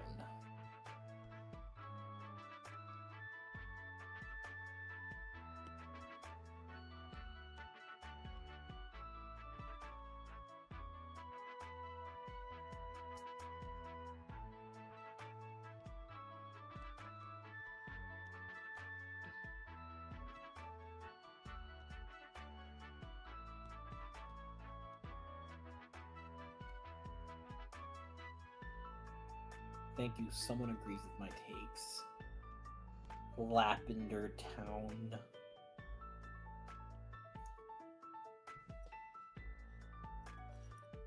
Take leftover mashed potatoes and add egg and however much milk and flour feels right, and then cook the pancake. Huh. Interesting. Huh.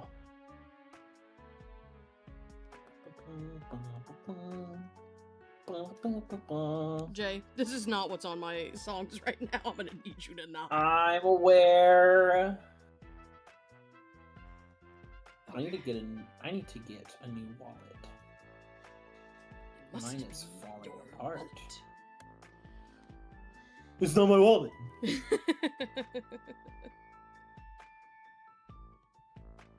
Dear SpongeBob, had to go to the store to get more giant paper. P.S. Happy Leif Harrison Day! Hing-a-ding-a-birding. It's Durgan, but okay. Sorry, Swedish Chef is on my mind still. What are your thoughts on banana pancakes? I don't like banana, so that's a hard take for me. But they sound great. Yeah, it's like if you're a banana liker. If you are a banana enjoyer, I feel like that'd be a very good thing to enjoy your bananas with. I'm not really big on banana being, in foods that I eat, if that makes sense.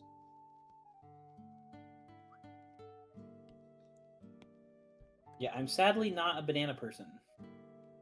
But again, I must preface this that I don't eat fruits or veggies just straight up. Like, I see people who just peel a banana and eat that shit and just question. Like normal fucking people? I'm gonna.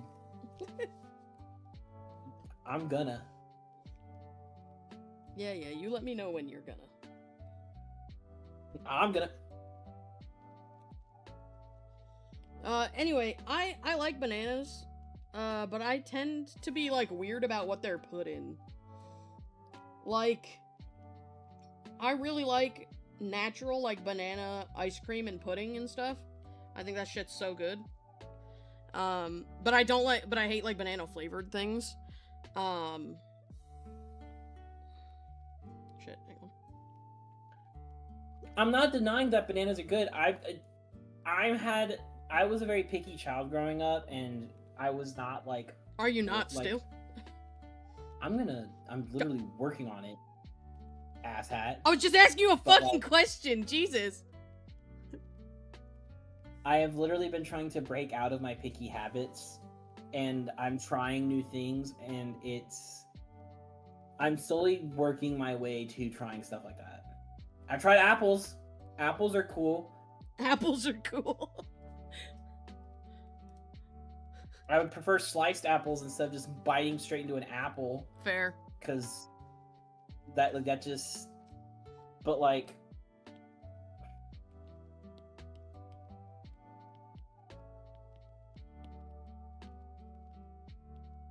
Yeah, no, that's fair. See, strawberries... I'm nervous of strawberries. Strawberries good. I'm not denying that, but I'm not doing strawberries. Don't be a pussy about strawberries, bro.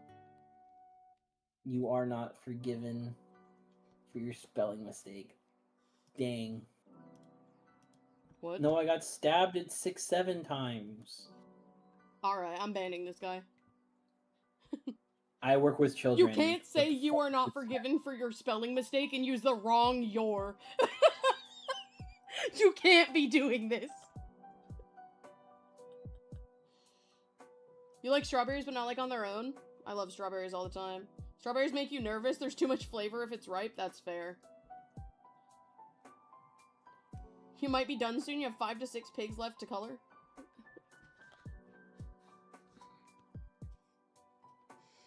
That's a lot of pigs. Okay, time to color moon hair. Whoops. Clipping mask, not alpha lock. Nope, not that either. Nope, nope, nope, nope. I'm pressing all the wrong buttons. Okay, I pressed the right button this time.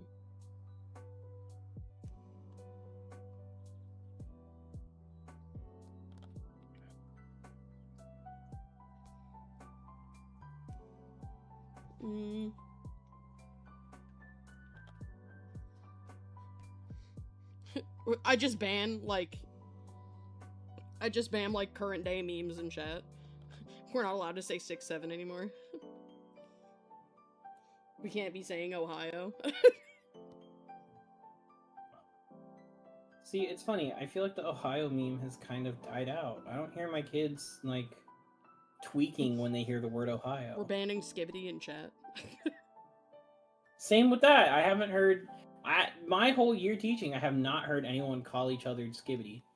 Oh, they, like, addressed each other as such?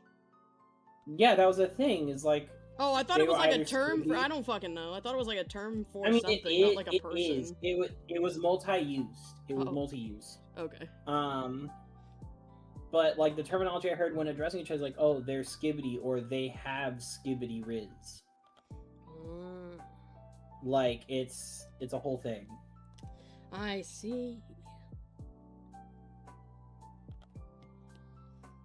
Me, not a big fan of the youths / silly.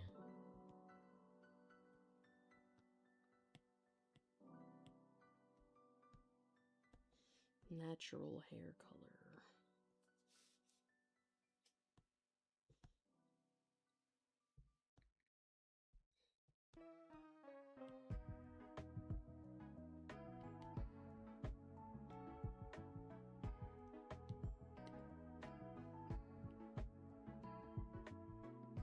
I'm scared for teaching this school year.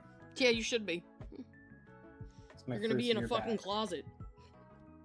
I am going to be in a closet. Did they, like, They're actually closeting confirm me. that? Yes. Damn. I am confirmed getting the small classroom. That's fucking stupid. That pisses me off for you. I kind of didn't really have an argument in the matter. Yeah, but you, like, did, though. I mean, like, I point out my criticisms, but, like, what they didn't, there was nowhere else they could think of somewhere to put me. Jaye teaches elementary school, currently. I teach elementary school art. Scared to learn this year? Learn. I teach pre-K to 5th grade. Yeah, I was gonna say to 5th, right? Yes.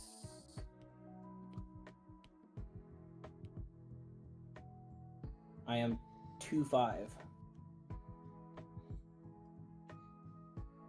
I have watched Animated versus Animation. Jaye, only how a couple old are times. you? I am 2'5". I know. But it was funny that you were saying it that way. Yes. I'm, like, elderly.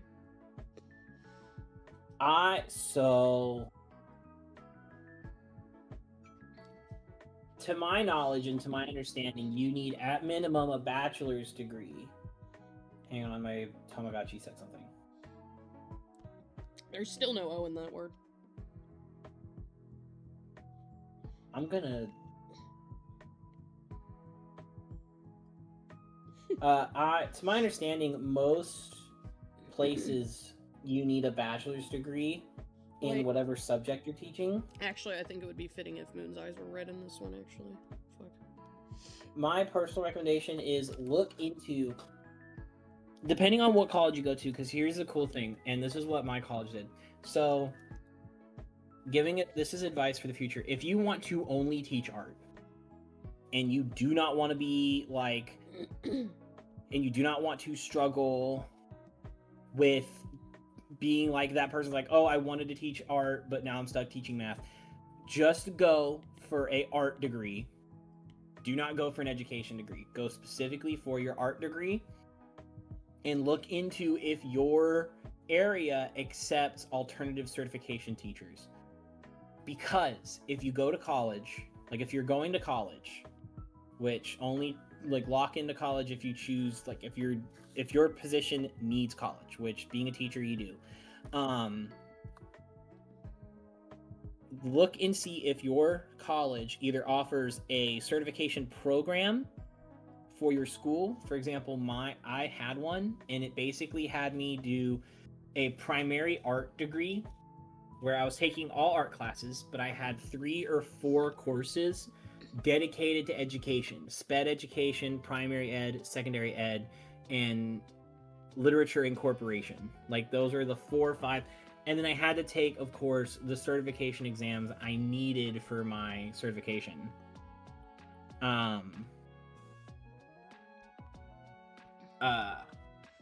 Once then, I was a certified art teacher, but I was only certified in art class. So they couldn't, like, put him anywhere else.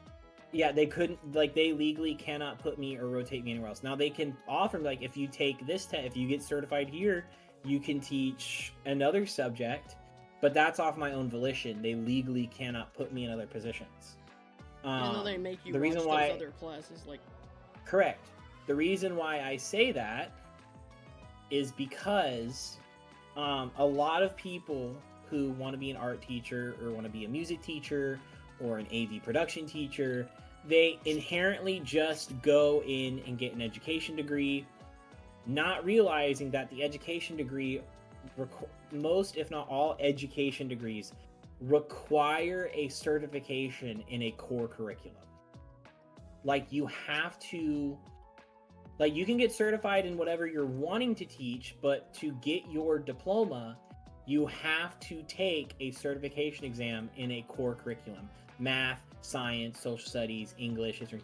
And that's when when they do that, they are now certified in 2 subjects, and they're going to have a harder time getting the job they want. And most people settle most people settle for what they end up getting. So like I knew a couple of teachers when I was growing up, they wanted to teach like fun subjects, but they were certified in math. So they didn't have positions open for the subject they wanted, so they simply accepted for the job they had. That's how you get a lot of like PE coaches who teach history, because that's what'll happen. They either double dip, or they want to be a PE coach, but that position is already filled, so they hire him on board as a history teacher in the hopes that they will get the gym position at some point. Yeah, like someday the gym teacher will retire, or they need another one, or whatever. Correct.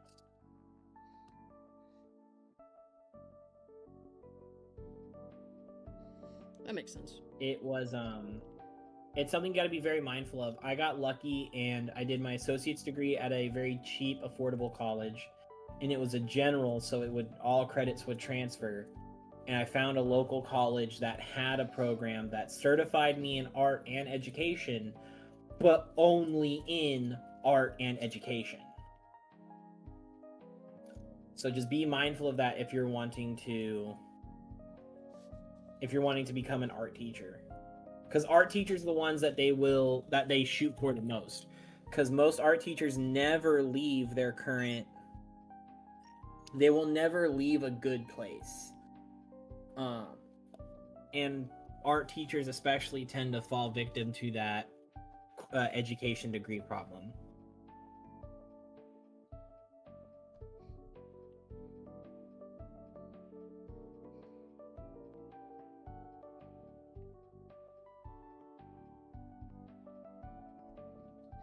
I have no opinions. I know nothing about this. Your lemon sauce keeps trying to escape the pot. Tell it to fucking stop doing that. Currently in the last Stay in year the of box. high school. No. Currently in your last year of high school, I wish you the best. Me too. Good luck. Enjoy your senior year. That tends to be the most fun because you've hopefully gotten most of what you needed situated. And you can either take fun classes. I took an economics class just so I have a good idea on how to build credit, because that is the most important thing to do as an adult, is have a good line of credit.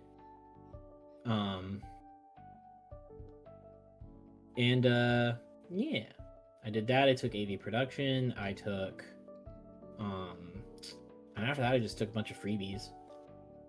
You were like, well, they're here. Exactly.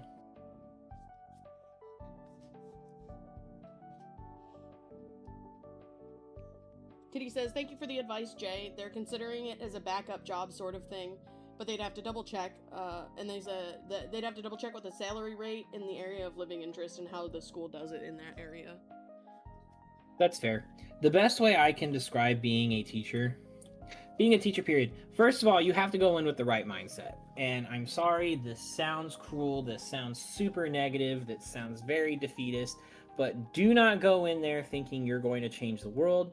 Do not go in there thinking you're going to be, like, given the bet. Like, you need to go in there and recognize the current situation of education, the current situation of the generation, the current situation of, like, the economic climate. Always remember that school at the moment in time, if you're teaching in America, is treated like a business, not like a school. Which is the obnoxious. Goal is not, which is extremely obnoxious. Trust me, I hate it. It's very annoying. It is a very good steady paycheck option. For my current living situation and my lifestyle, I am funded just fine. I am going about my day. I'm not rich, but I'm fine. I got a new car. I have insurance. I'm going to get brand new glasses this Thursday. I'm all the good things. I can buy the things I want. I got a new VR rig. I'm trying to save up for a Switch 2. It's great if you know how to budget your money. And like I said, being an art teacher is so good. Like it's definitely a simple life because I don't have to. I personally do not have to worry about test scores. Aside from the fact that the test scores reflect my school's condition. I do not have to study kids to pass it. Exactly. I don't have to study kids to be ready to pass a test. I don't have to deal with heavy grading prep work and the only problems I deal with is student behavior and administration. That'll always be the two problems, is student behavior and administration. And thankfully, if you are realistic with children, this is for anyone wanting to be a teacher, anyone wanting to understand how education works. If you are real with your students, it depends. I've yelled at kids, but not in like a negative way. Because like I yell because like the energy is up. Yeah, you like yelling to them to get their attention, not necessarily yelling at them like being mean. Correct. And not even that. It's like sometimes I yell because we're having a good time. I tend to have pretty positive interactions with. Yeah, I tend to have pretty positive interactions with my students because I'm not. Listen, this is a fucking autistic kid that likes Sonic the Hedgehog, etc. Like he's fine in those classrooms. I'm pretty good. Yeah, I'm pretty good to relate to the students. You should have, and that's like the start of the fucking year, he started putting on Sonic music for the kids, and they're like, whoa, is this Sonic? And it's like, you just have to be real, and you have to understand your demographic. So for example, I'm teaching elementary school, so I understand that I'm not going to get super serious artworks out of them. I'm just teaching them the basics. So I lowered my expectations on that front. I also realized that my special interests can be a form of engagement with the kids. So to get the results I wanted, which was a decent, quiet-ish work environment, one, I played music that they'd enjoy, that's like safe for school, but I also made a game out of it because they're gonna love games. My game is I found a couple YouTube playlists and YouTube videos that it's all classic Sonic music, because that's what I played the most, was like Sonic 1, 2, 3, Sonic's 1, 2, and 3, and it's just the game soundtracks, and I made sure that they were playing in sequence. So like, because this is me cheating, but they don't know I'm cheating. The level music plays in sequence to the games, so I remember the sequence. And I play the music, and my rule of thumb is when we're working, I'm gonna have my music up, and you need to keep it quiet because at any point you can pop quiz me and ask Mr. Rogers, what level is this? And I'll tell him. So one, that has gotten the classroom to be quieter because one, we're working and playing music, but it also gets positive engagement out of my kids. The weaponized autism is crazy, by the way. I love that. I did. Kind of worried that I have a short, low tolerance for annoying stupidity, so we can barely stand the adults. You're gonna get annoying stupidity more so from the parents. Correct. Oh my god, bro, the parent stories he tells me are fucking baffling. Actually, you're more so gonna get, because annoying stupidity comes from either children with behavioral issues, which they've already got other problems. So, one, you should have a good school will give you assistance on that front. Like, you'll have a support system, you'll have assistance, you'll have everything. I can't share too much because I don't know like what is or is not okay to talk about. Teacher confidentiality. That too, but some of the behaviors here's a good example, because this was not a direct behavior of mine. I had a student with over 50 plus absences. I had a student with over 50 plus absences, and the mother and the parent was frustrated at us because we had to hold him back. It's like, but you didn't send your kid to school, and she's like, yeah, but you're evil. Precisely. Then the parents be doing that. They really be like, you're singling out my kid specifically, you fucking hate that guy, and it's like, no, he's just not like doing his work. And they're like, no, you hate him specifically. And it's like, dude. Yeah, And Jay's sitting here thinking, I don't get paid enough to hate any students specifically. Correct. One thing you or any person becoming a teacher needs to understand. Oh no, the consequence for your actions? Exactly. That's literally all it is it is the consequence of one's actions. People are going to, first of all, be ready for everything to be your fault. All the time. Which I am pretty well accustomed to. Yeah. Everything's going to be your fault, whether it be a problem between parent and teacher or administration and teacher. The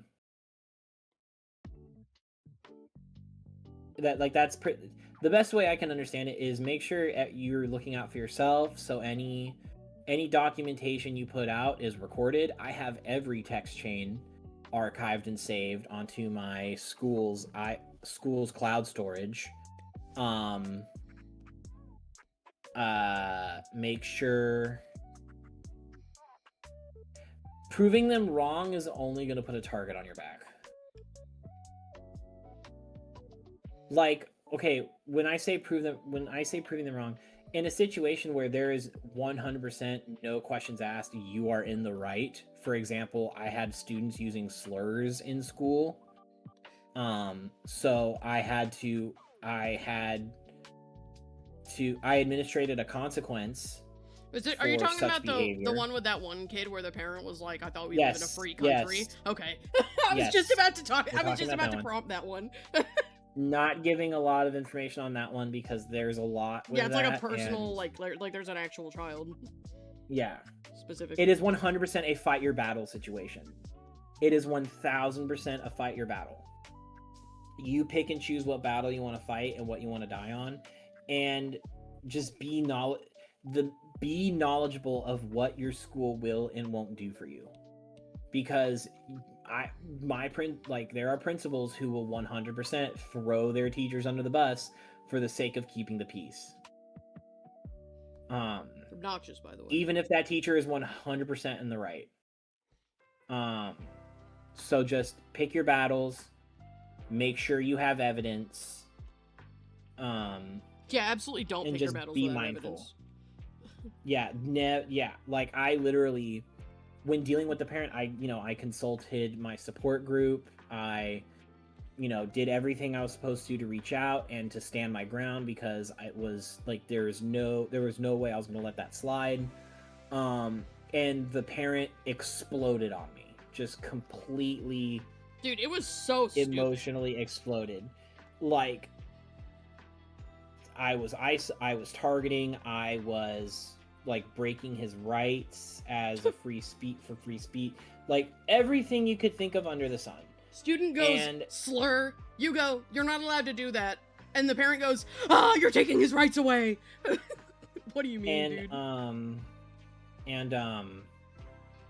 Instead of just like standing my ground, like sticking my foot in the dirt and continuing the response, I screenshot the I archived the interaction. I forwarded it to an administrator because this feels to have got elevated, and just handled it the way I was instructed to handle, because it's not my job. And then, when you're a teacher, you need to pick your battles. You need to know what to stand.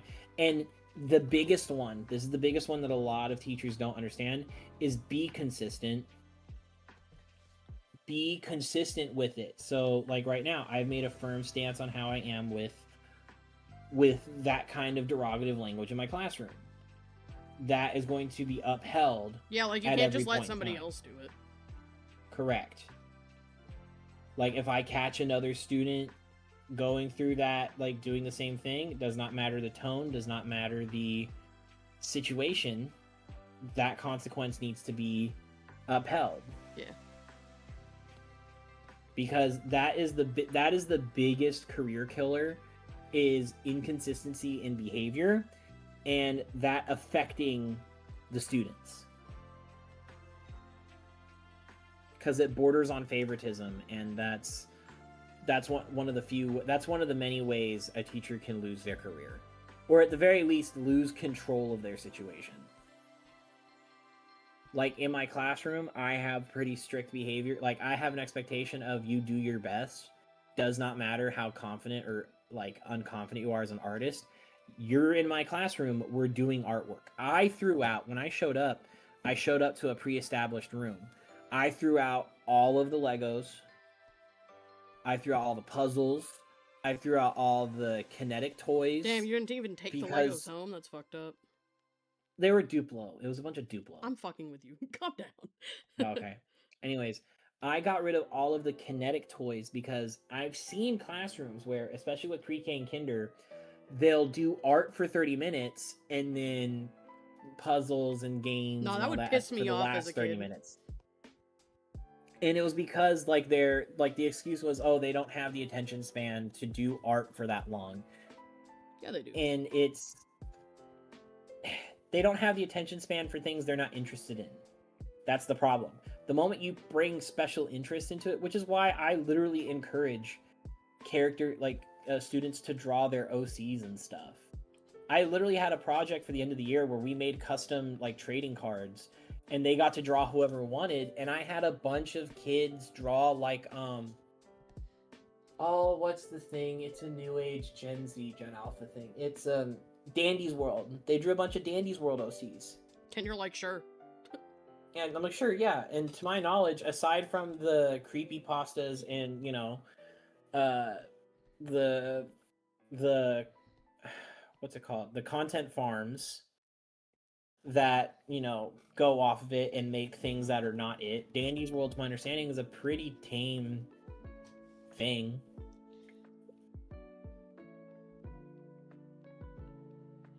Reminds me of the time that you got called a slur in the hallway and you told somebody and the parent got mad at you for getting their kid in trouble. Yeah, no, that's literally it. Yeah, that happens all the time. Like, I'm not an expert, I'm not a fucking teacher, but I, you know, my best friend is a fucking teacher, so I be hearing about this crazy shit. The big problem a lot of people have is accountability. Accountability in the fact that your child is not perfect. They are a child. They're gonna make mistakes. And behaviors repeated at home are not necessarily accepted or reflected. Yeah, you can let your kids swear at home, but they're not allowed to do that necessarily in class. Exactly. If you're okay with your child saying shit and fuck, cool, at home, that's fine. That is your prerogative. That's your personal choice. That's fine. But the moment they're in school, they need to watch their mouth. That's how I was raised. That's how a lot of people I knew were raised. And if I got in trouble for saying shit and fuck at school, which, by the way, I did say shit and fuck at school because yeah. I was a kid. Me too. But I was smart and I made sure not to say it around teachers. Yeah, you be saying that shit in the hall with your friends. Cafeteria, fair game. Hallway, fair game. Bus, fair game. The moment I'm around teachers or anything like that, we stop. We censor ourselves. And that's not to be like, oh, we need to teach our kids to be distrusting. It's like, no, that's just a natural part of childhood. That's, if you raise your child right, they know right from wrong. Air quote, right from wrong. I'm not trying to put a morality on what is right, what is wrong, but there are rules. You follow the rules. You know what I mean? Mm-hmm. You can slip around the rules. You can easily get around the rules. But, like, you just gotta know, like, there's a time and there's a place. And school is not the time nor the place to go around yelling slurs and swearing like a sailor. It sure fucking isn't. Exactly. Speaking differently in different places. That's like literally a social norm. That's just how socializing works. Like how I talk, you know, here and how I talk with my parents, two totally different places. Well, that's because your parents are psychotic. Anyway. Either way. Just in general, it's a social norm, and parents don't understand that. And I'm sorry, the millennial generation, like the younger millennial generation and upward, should not have been parents. Most of us were not ready to be parents. That's a fair assessment, I would say. because the mindset and the like behaviors that have been transferred on. Yeah, I was gonna say a are lot of not us went through like, well, because you're like, okay, in my opinion, a lot of like people in this like age group who are having kids right now, they went through a lot of generational abuse from their parents and possibly grandparents, and their whole goal is to not be like that, which is so valid. But the problem then is that they like go too hard into not being that, and then it's like too Mhm. much, and now their kids are like insane. The big one, and again, hot take. I don't know if it's a hot take, but the the one behavior I can like address, and the one that I can address and confidently debunk is the gentle parent mentality. Well, Gentle no, I think it's parenting. fine if you do it right, but most people don't do it right. There is, well, when people hear gentle parenting and people learn gentle parenting, the immediate assumption is, oh, you like gentle parenting is we don't raise our voice, we don't, consequent, like we have them reflect and think on their actions instead of, there being a firm like corporeal consequence. No, there's a difference between, parenting in, because everyone says gentle parenting is to stop like, hitting, like, spankings and stuff like that. It's like, yeah, you can parent without doing that. It's called parenting. It's called not The abusing your children physically. It's called not yeah, it's called not Abusing. abusing your children physically. I was born in the South, so this is a very Southern person mentality, but there were spankings. I only had 2 in my life. I think me too. And there were 2 in my life, and they were for like the most abhorrent, heinous behavior.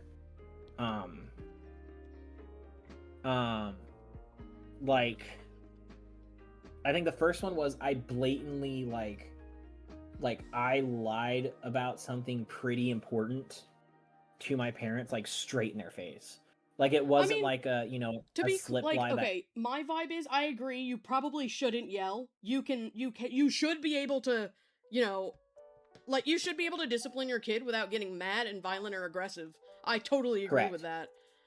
That's You true. can be firm without being mean or like abusive. Yes. And I There's fear the that difference. and I think that because people are traumatized by being abused by their own parents, they're like kind of scared to be even so much as firm, which sucks. Yeah. The problem is that that's the one- every person is just learning how to person, and it's their first time learning how to person, and they're trying their best, but it just isn't working with like the current Correct. like the current way that people are trying to like not traumatize their kids is unfortunately like making their kids assholes. I fear. Exactly. That's the big one that I think that's what I was trying to word earlier, and I just couldn't find the words. There's a difference between being firm and being mean. There's a Firm does not need to be lot- yelling. That's like you lock Yeah. in on your kid and be like, listen, we gotta have a chat. Firm is like, okay, this is serious. Right. Like there is a serious issue. You know what I mean? And like the problem is there are no proper, people don't understand what proper consequences are. Especially for the proper age groups, right? So for example, when I was a kid, when I was 8 years old, like 7 or 8, I swear I said fuck in front of my mom. and the consequence for that one was a flick, like middle finger to thumb flick on my mouth, like just a little pop. Nothing. Now, for one, that is not a long-term damage. That's not like beating. I think stuff like that's fine. It's a quick, like it is a sudden, small, non-life, like that's a little flick of pain, just a little pop. That is to teach you, don't do that. And as a young child, you avoid pain with your life. Soap in the mouth, I didn't get soap in the mouth. I think the time after, like when I swore again, I got like a tiny spoonful of that cocoa powder. Oh no, not the cocoa powder, bro. That's crazy. Yeah. We got a small spoonful of cocoa powder to really sink in the consequences. You need to, it sounds wrong, but it's literally just like teaching a dog like not to pee in the house. Okay, but Like, the way they're you teach a like dog not to be in the house is just put them outside. very different. I'm very aware. It's not the actions, it's the principle of association, you know? Yeah. You swear, you do things you're not supposed to, this is what happens. It's association of things.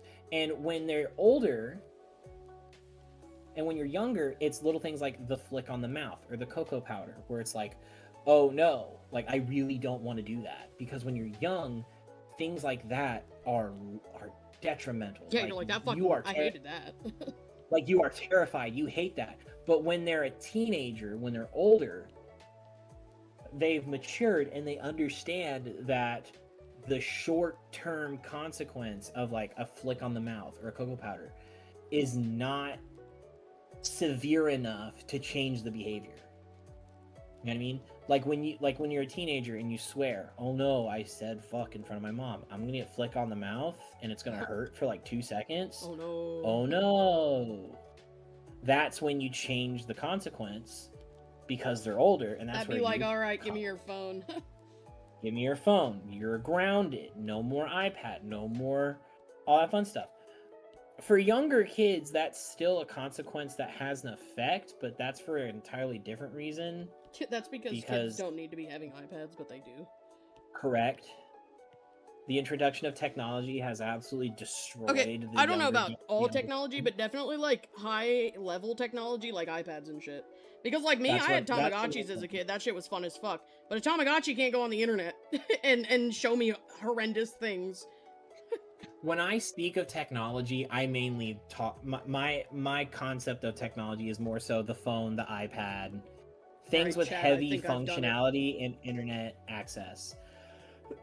Yeah. I've always seen Leapsters and Tamagotchis. Literally, my worst fear is give me your phone. iDogs. No. That shit sucks, dude. I remember when my mom tried to do that shit. I was not a fan. I was not a fan at all. And I don't know how some people feel about this. This might be me. I think until a certain age, parents having access to the phone, like, you know, setting a password and all that, is fine to an age. To an extent. I think once there's an extent that it's, you know, too far.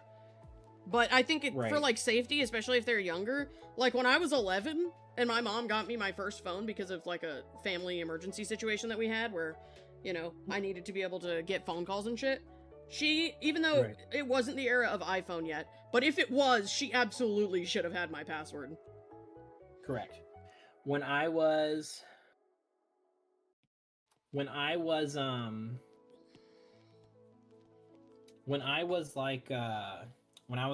11, my first phone was like one of those Walgreens auto buy phones. That's funny. And they put it on a phone plan. Like, it was like $100 touchscreen. It could barely do text. While this yapping is happening, calls. by the way, chat, I'm gonna put up my thing and I'm gonna upload this attack. I'm probably gonna end off shortly thereafter, but I'm gonna let Jaye talk while I upload the attack. Yeah. Basically, it was a very rudimentary phone, specifically for texting, calling. It had internet access. It was very slow, but it still had internet. And that was a, like, kind of test the waters. How well can we trust our kid with a phone kind of situation. Eventually, I would upgrade, and the whole rule of thumb was I had my phone, but there were things that I was not allowed to do on it. I could not have a social media. And they would have access to my phone. They would be able to unlock my phone, and they would go through my phone if they wanted to for safety and security. And for 11, 12, 13, I think that's fine. I don't see a person now, and I can understand, like, there's an argument against that. It's, you know, a sign of distrust, and I can see that argument and respect that argument. But just me personally as a person, and having seen the things that a unfiltered access of the internet can have on a child, I think having, you know, access, like having monitored access like that is fine. I think parents having access to their phone, to their children's phone, all that. Now, once they hit 17, 18, yeah, it's like you gotta, they're an adult. Exactly. If you find when stuff was found on my search history, I was grounded. Like I legit I did things as a young. Bro was grounded as shit. It sucked. I was there at the time. Correct. As a young child that had access to the phone, and I was caught doing things on the internet that was not approved by our family. I lost my phone, and that's fair game. I think that's fair. That's fair game, he says, sneaking onto his phone by way of tablet. Correct. W. Or sneaking on YouTube by way of DSi. And to be fair, I wasn't sneaking back to do the things that I got in trouble for doing. Nah, you were just talking to me and your other friends. Exactly. The reason why I say 16 to 18 still, like, once you hit 18, I think 18 is where it should stop for sure. Because they are an adult. 18, you are a legal adult in the eyes of the country. 16, I would understand having trust to, like, I can understand people who say, like, oh no, at 16 you should be able to start trusting them. This is where they start growing independence. Okay, fine. I think that's fair. But if they get in trouble and they lose the phone, depending on what they got in trouble for. Let's say they got in trouble for inappropriate behavior at school. Okay, well, maybe we should. I can understand the argument of parents checking the phone to see if their kid is still on the up and up. Mm-hmm. You know what I mean? Making sure, they're not doing things they're not supposed to be doing, anything like that. Also, Moonlight Attack is hidden, by the way. You can't see it anymore. That's funny. I just mean, like, if they're here. I want to look at the screen, they can. My main argument for that as well is because, respectfully, and I say this as respectfully as possible, at 16 to 18 is where teenagers make the stupidest of mistakes. I'm sorry, I say this caringly. I say this as lovingly and caringly as possible. Having been a 16 to 18-year-old, that is where I made my biggest mistakes. That is where I did the dumbest things as a kid.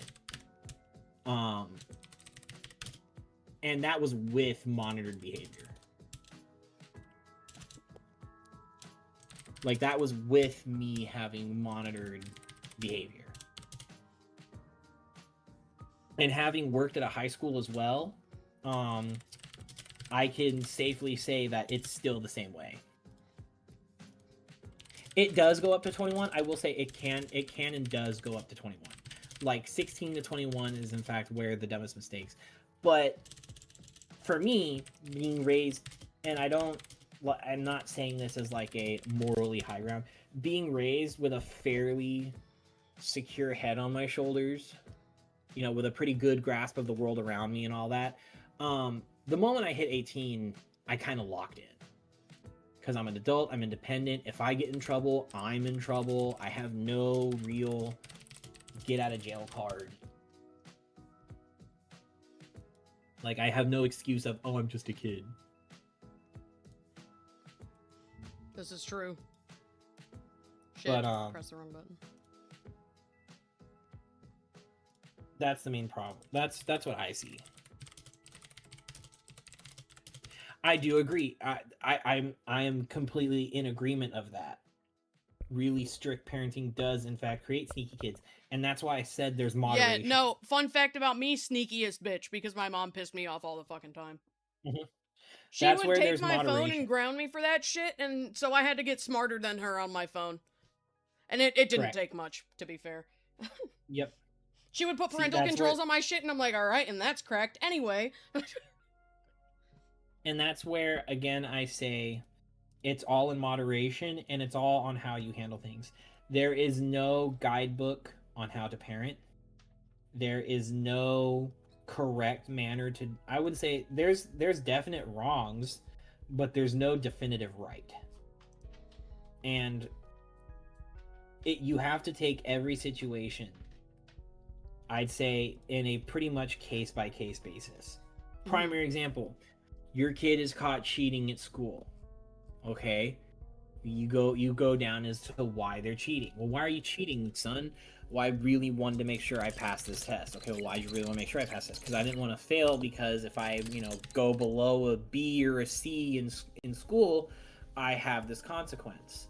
Well, now you found out that you're setting expectation, like you're, or like, let's say B's and C's. No, because that's unrealistic. I think any child that puts basic effort into school can get a B, C. Like I'm expected to have all A's at school. If I don't get all A's, I'm grounded until they're all A's. Okay, well then you found out, okay, well my parenting has caused a desperate need of success. That's not what I expected of my child. Adjust, course correct, great. Your child was caught with illegal substances and was arrested. Okay, no, that's where you got to be firm. That's where the strong hand comes down. That's no.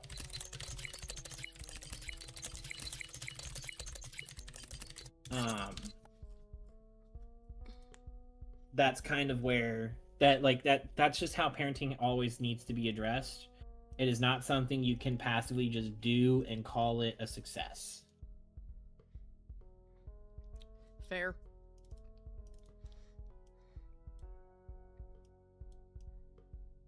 That's another thing. Honesty 100% does.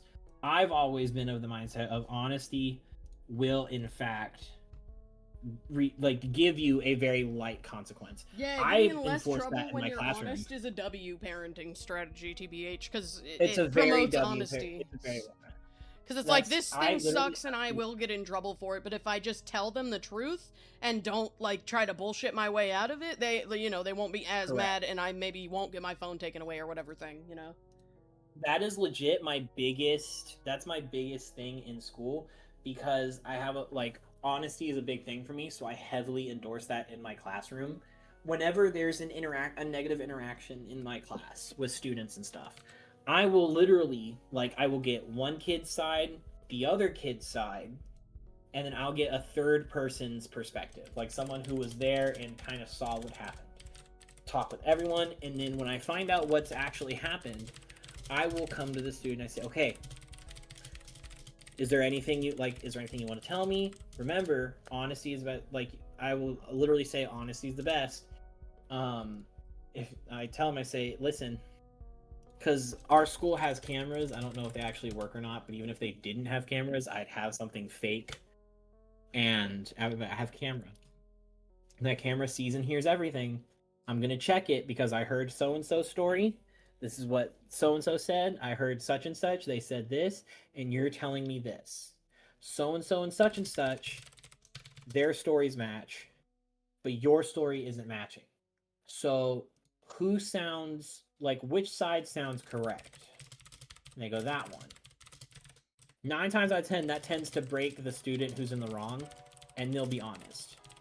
Now, if it's a situation where, some people, because I know some people have told me, oh, well, what if the two students are just ganging up against them? And I'm like, well, that's why I ask neutral parties and I don't sit everyone next to their friends to literally avoid that. But unless the student is ankles deep in the dirt, standing their ground, they tend to break and be honest. Yeah, I did call so-and-so poopy head.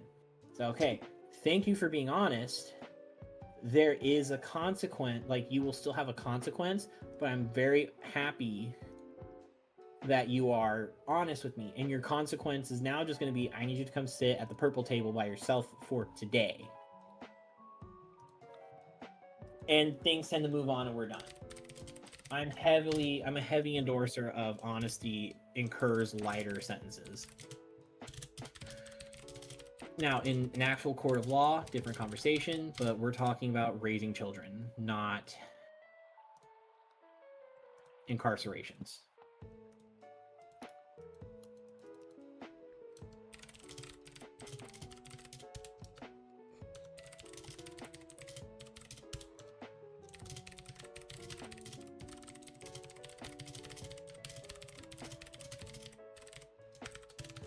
Okay, guys. I have uploaded my ArtFight attack.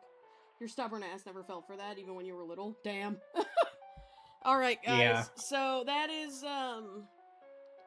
that's it from me. I finished the only attack I can finish today, but I need time to upload my avatar before CC's plans.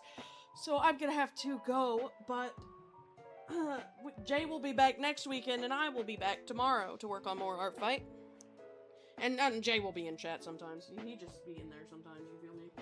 I do be here sometimes. He be in here yapping or lurking or whatever.